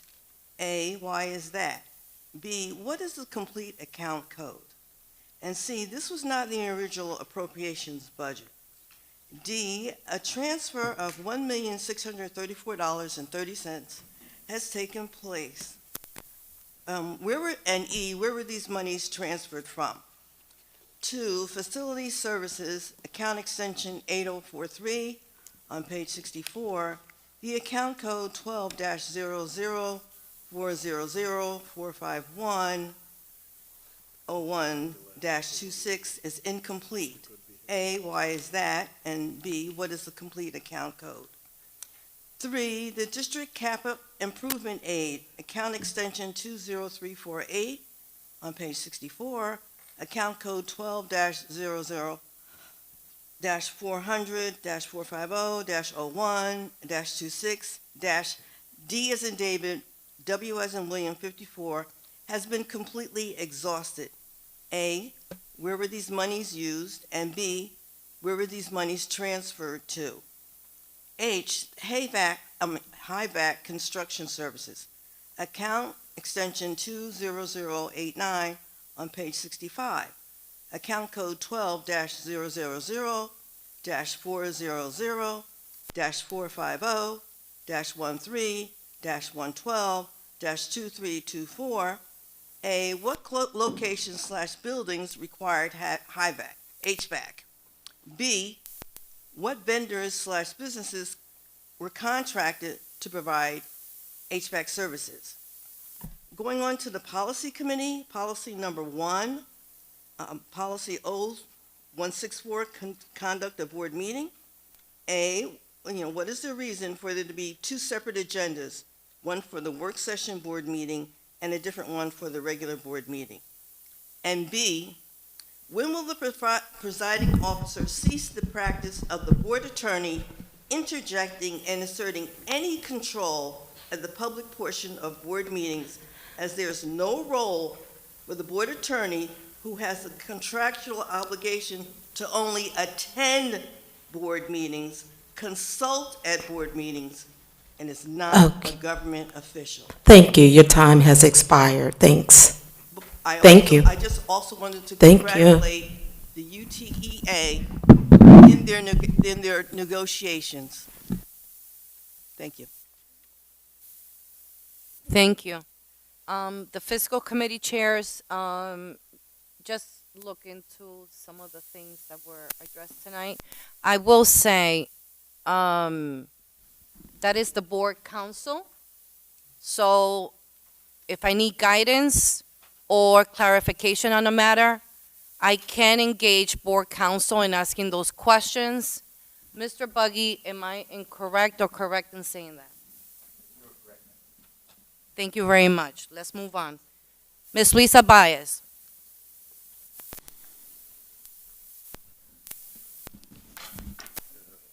I didn't write any stuff down.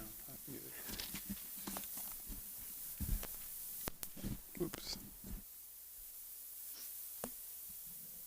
Luisa Baez, 591 Duquesne Terrace. Good evening. With outrage comes change. I know sometimes I've been outraged, but honestly, this is the first year that I think we are starting the year on a more positive note, and I feel like we are being heard and not falling on deaf ears. So I thank you for that. I'm being positive. Thank you. With that comes a question for the realignment plans and going forward. I heard the information Dr. Benaquista discussed about the transitions to move forward for the pre-K through 6. But I want us to really think about the situation when, with all our budget going towards the Hannah Caldwell mold remediation, I thank you, Dr. Benaquista, for keeping us abreast and giving us a presentation on the progress, which is being transparent, which is what we've been asking for, accountability, transparency. And I thank you. But I'm just not sure why this would be the year to go ahead with the realignment. I'm just questioning moving forward, why we would move forward when we have so much on our plate already with our budget being depleted and everything. With that being said, moving forward, we have to remember that Jefferson, which we're saying that going from elementary to Jefferson, the transitions, Jefferson is a lighthouse school, and we must use it as an example, because in Jefferson, there is some great, I know it's only 1 year data, but Jefferson, really, I had 3 kids go through Jefferson, and they went into Jefferson a certain way, and they came out so mature and so self-regulated. Not that my kids needed help with regulation, but it just, the general feeling of how they learned to the characters, and we have to put that into our middle schools to make changes. We have to learn from what we know works, and we know Jefferson works. Jefferson works. Do we have to bus them there? Saving money on transportation? I get that. I'm in education, I know that. However, we have to learn from what is currently working, and Jefferson works. It changes kids to be more conscious of their social, emotional well-being. D'Amato over there does an amazing job with those educators. So we have to learn and put a little bit of Jefferson, I guess, in everywhere, but do something with character education in those schools, in the middle schools, and then eventually it'll transition into the high school. Thank you. Thank you so much, Ms. Baez. And certainly, we are looking at the realignment more closely and planning to restructure certain things. So I will encourage my colleagues in the realignment committee. I think you're a wealth of knowledge, and I would love to pick your brain about some things. And I know that they would too. So thank you so much.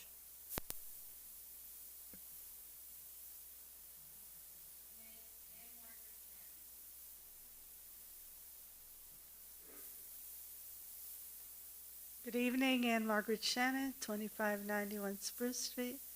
I wonder how many of you know that by now. And UTA President. Good evening. So Dr. Benaquista mentioned the Labor Management Committee. We all were trained last June, and we got to a great start in September. Even though we're just getting started, I do look forward to central office asking the UTA, that's my level, and the UTASA, the administrators.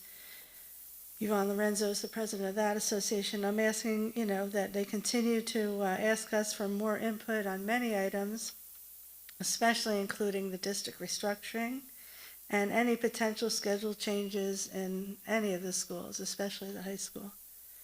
One of the items Dr. Benaquist already mentioned was the UTA's request a while ago to stop the outsourcing of the mental health clinicians, and we're very happy that they've decided to hire within. It really does make a difference when you belong to the institution in which you work. It just, I can't even explain how we appreciate this change. And I don't know if everyone realizes, but Union High School is probably bigger than some little towns around the state. It's a city unto itself. Having said that, every town has a business administrator. And I think a suggestion for the questions that have been brought up about the financial, really big financial questions about the activities at Union High School, Union High School needs its own BA. It can't just be somebody after school or during the day trying to, the number of activities that we do, the number of dollars that comes through that school. The Union High School treasurer handles the student funds. It's beyond a huge job. And I'm just thinking out loud because we're in negotiations right now, but I believe it's a full-time job, and if it isn't, added as a full-time job, I just look forward to a really huge increase in the stipend because it's an amazing, amazing job. And I know, President, I'm always looking for money, and I apologize. But I really do think, I don't know if anyone's ever considered that we have like a treasurer for Union High School, like a little mini BA, because just a ton of stuff going on there. So I don't. It sounds like you want to volunteer. Only because I went to Wharton, I'd be great at it. All right. And I went to Wharton because of my high school, Union High School. Thank you so much.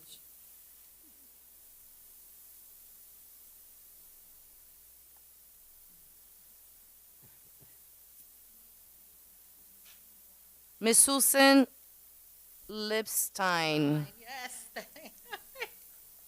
Good Okay, evening. I think I've already been up here once. Okay.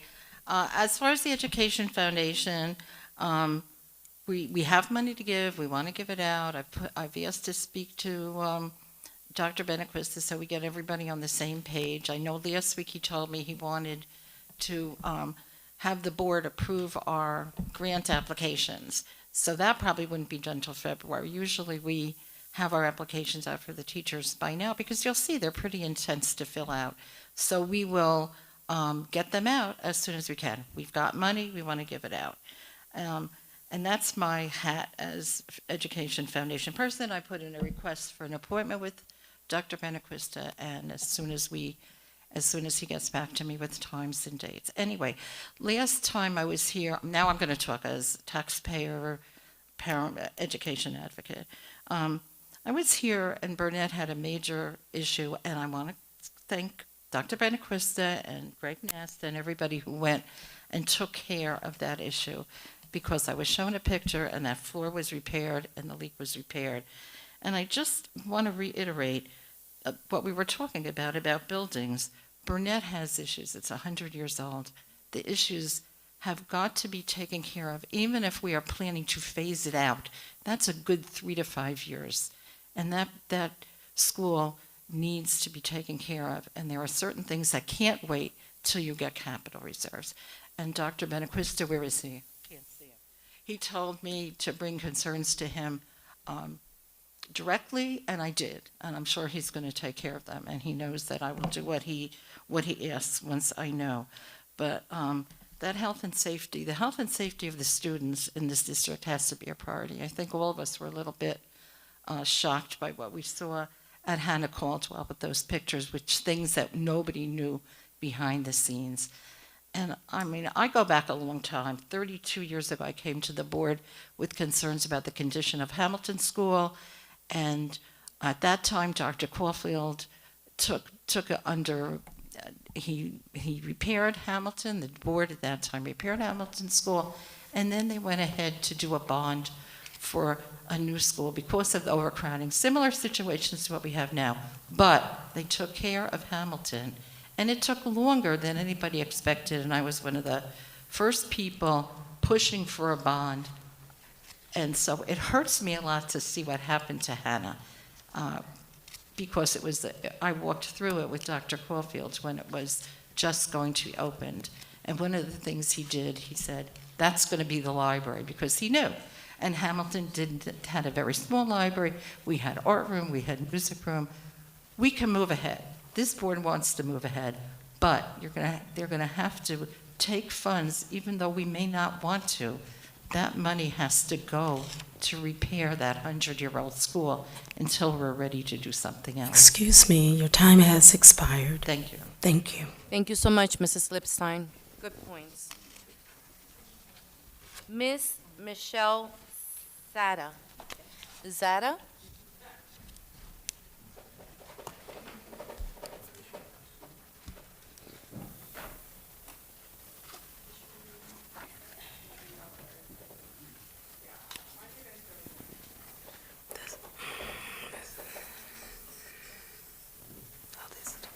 Presentation.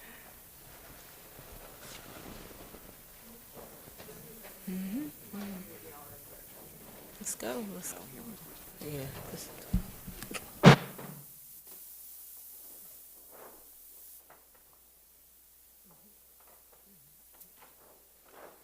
Sorry. Michelle Zada, 1523 Brookside Drive. I just want to make sure that other people at home can also see this information. I had asked 2 meetings ago for information of how we're doing on the New Jersey standardized testing.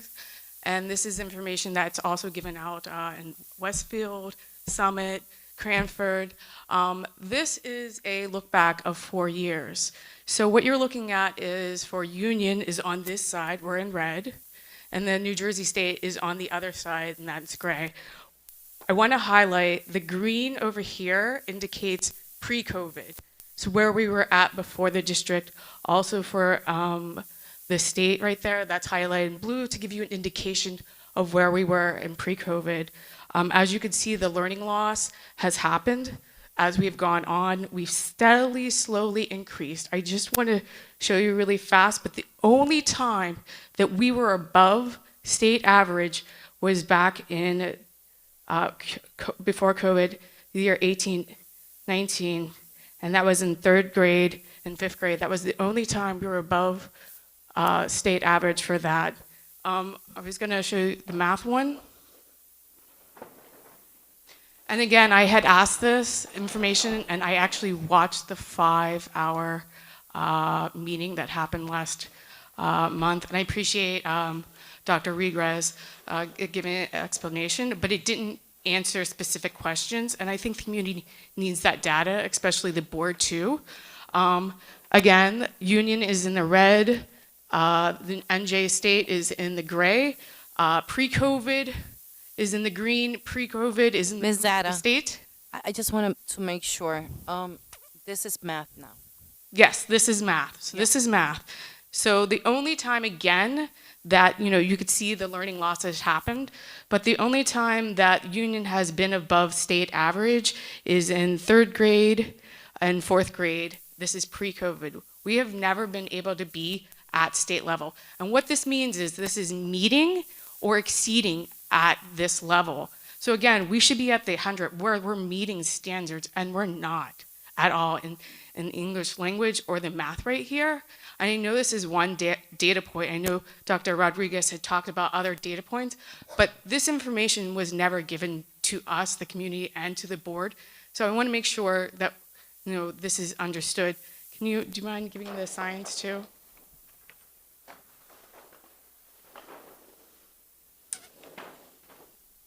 So in the science, they test in the, it's in the 5th grade, it's in the 5th grade, 8th grade, and 11th grade, and we've never been above state average on this one at all.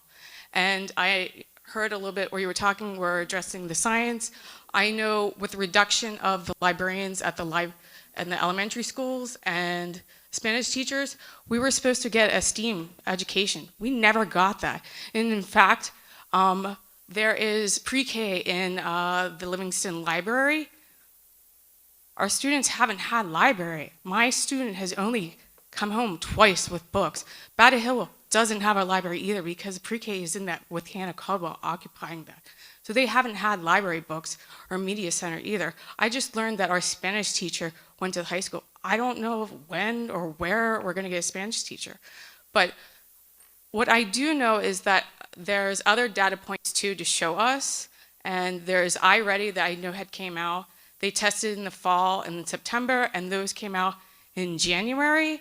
So that would be really great to get where we're at for iReady. And also I know the elementary schools with, I think it's called COGAT. If I'm pronouncing that wrong, I don't know. His first, COGAT, okay. That came down, and if you could disperse that. One other thing with the realignment thing. Please, your time is expired. Okay. But there's disparities amongst the elementary schools. And the reason why the Jefferson existed is because of that. You need to look at the data that's happening. There's disparities between Livingston and the Title I schools. And we need to address that. And what's that data? That's what's important, is to share that data with the community to know where they are. Thank you. Ms. Zada, thank you so much. And I'm going to say, it's not easy looking at that data. But I do want to thank you for sharing that with us. I just want... let me just finish if I may. I do want to assure you that in part of this restructuring is not only continuing the work that was in the questions that were being asked in the Education Committee meetings, but it's also looking at the data more in depth with the leadership team, especially Dr. Rodriguez and the directors and supervisors. And I know Ms. Faria was involved in Ms. Benisi in a very healthy and in-depth presentation, because we do agree with you. All decisions should be data-driven. Right. I mean, share that information with the community, and especially with the parents, particularly at the school level too, because as we know, schools are not performing.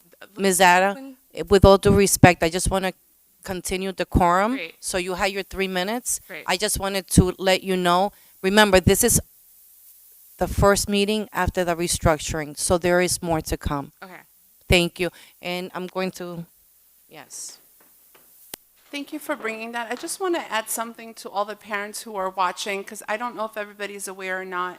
When NJSLA scores come home, if you go on the district, not the district website, if you go on the New Jersey website where the data is presented there is a great video that talks about how your child performs and how it performs in comparison to the school and to the district. So while I agree that I think we can definitely always be more open and have more communication, I also want to put a little bit of knowledge and letting parents know they may not be used to it. It's also available in another language, so if English is not your first language, it will translate it, but it is specific to your child and relates to how they're doing relative to students in their school and students in the district. So that information is available in that way, and I encourage you to speak to the teachers. I encourage you to ask, and that communication starts first in the classroom.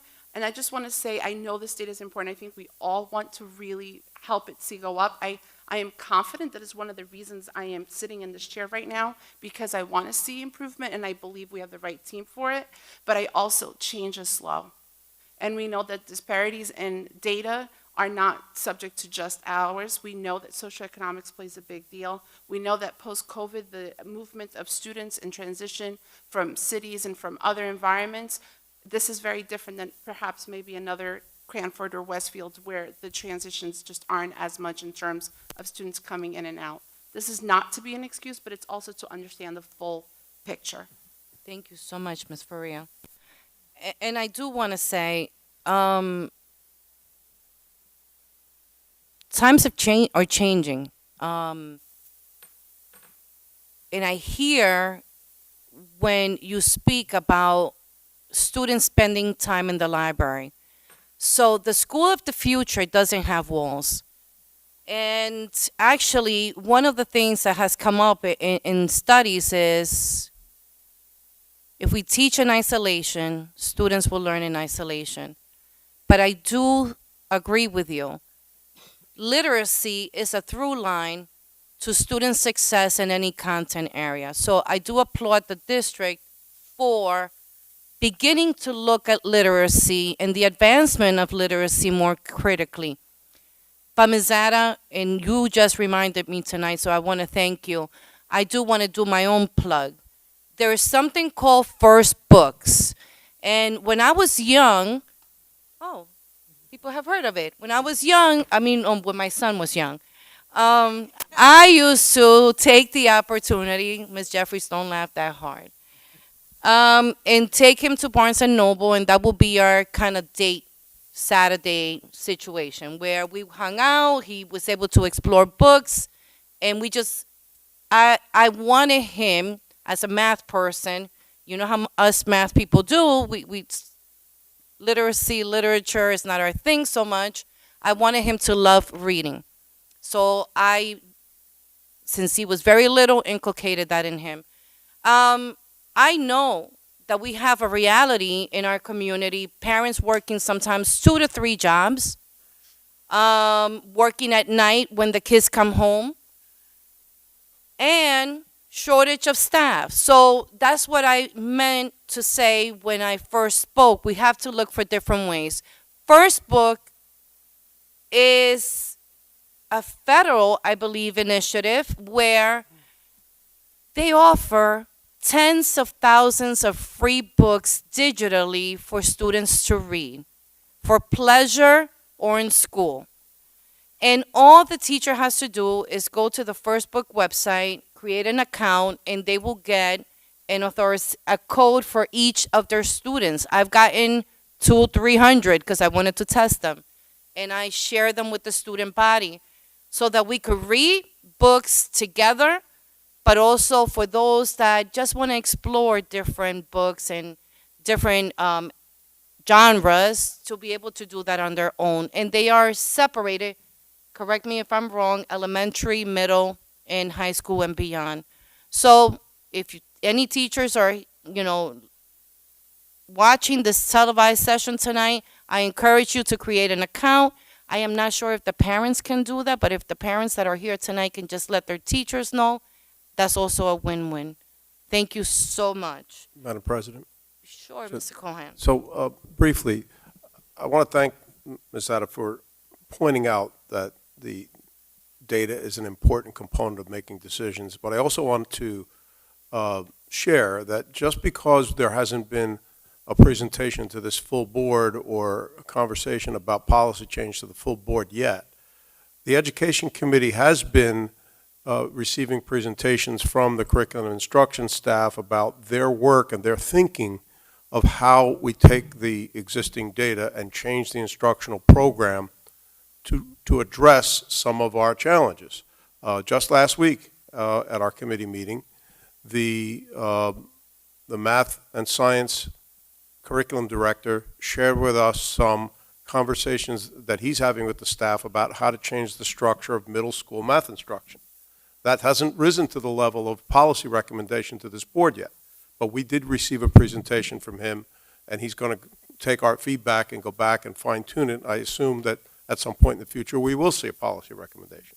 So we're using that information to focus the staff is using that information to focus their work on improving instruction to ensure that at some point in the future we do see the growth we seek.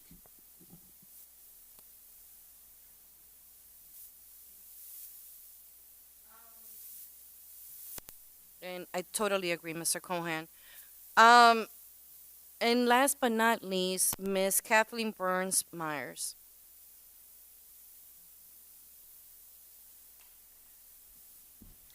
Hi, Kathleen Bruns Myers, Livingston Elementary School. First, I'm going to say really quick, I have pre-K. They're 4 and 5, and we all know how hyper and crazy a 4 and 5-year-old can be.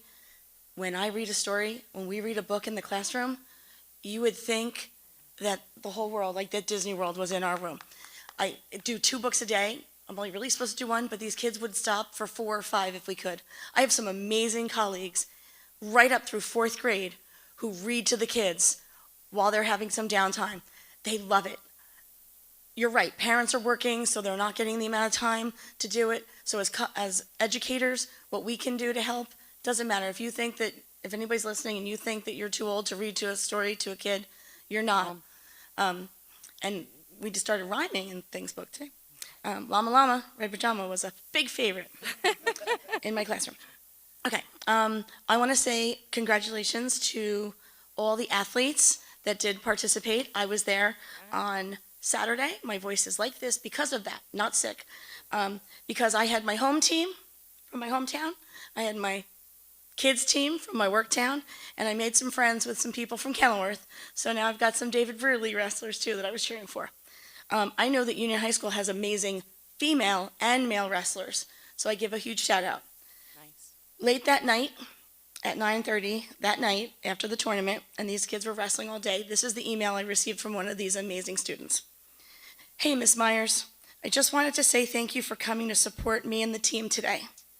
It gets really stressful out there, and it helps so much to have people like you always there happy and rooting for us no matter what we do. I wasn't happy about how today went, but your constant joy and support does make us feel appreciated and that you're proud of me. So I just wanted to say thank you, and all the team thanks you for being there. There were so many fellow colleagues of mine that work in the district who were there working the event. It was an amazing event. Mr. Benaquista was there the whole day. It was great to see everybody there.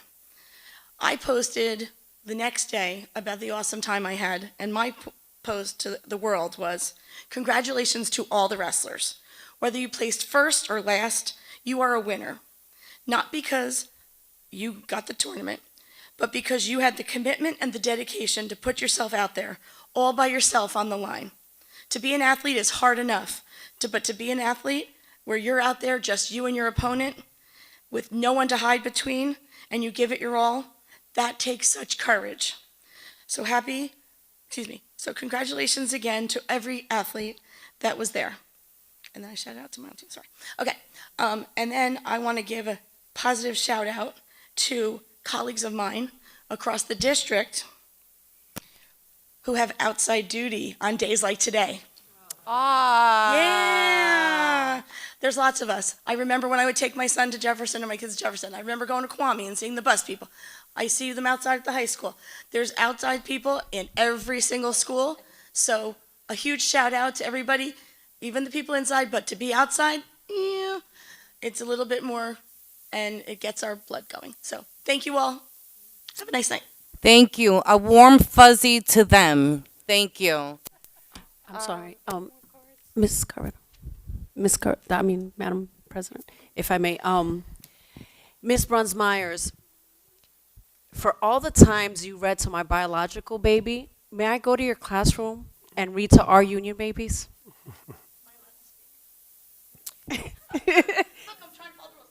Yes, and anybody, and actually, I do a week of Across America, so I'll send you an email. So that's lovely. Arrange it right after. Thank you, Ms. Brunsmeyer. Let's not do that. Thank you. We'll talk after. Motion to adjourn? Yeah, Madam President, we don't have a need to go back into executive? No. Oh, great. So moved. Second. Thank you. Ms. Capiello, roll call, please. Mr. Cohan? Yes. Mrs. Conte-Maki? Yes. Mrs. Faria? Yes. Mr. McDowell? Yes. Mrs. Manisi? Yes. Mr. Nasta? Yes. Mrs. Scott Heeden? Ms. Santana? Yes. Ms. Carbonell? Yes, thank you.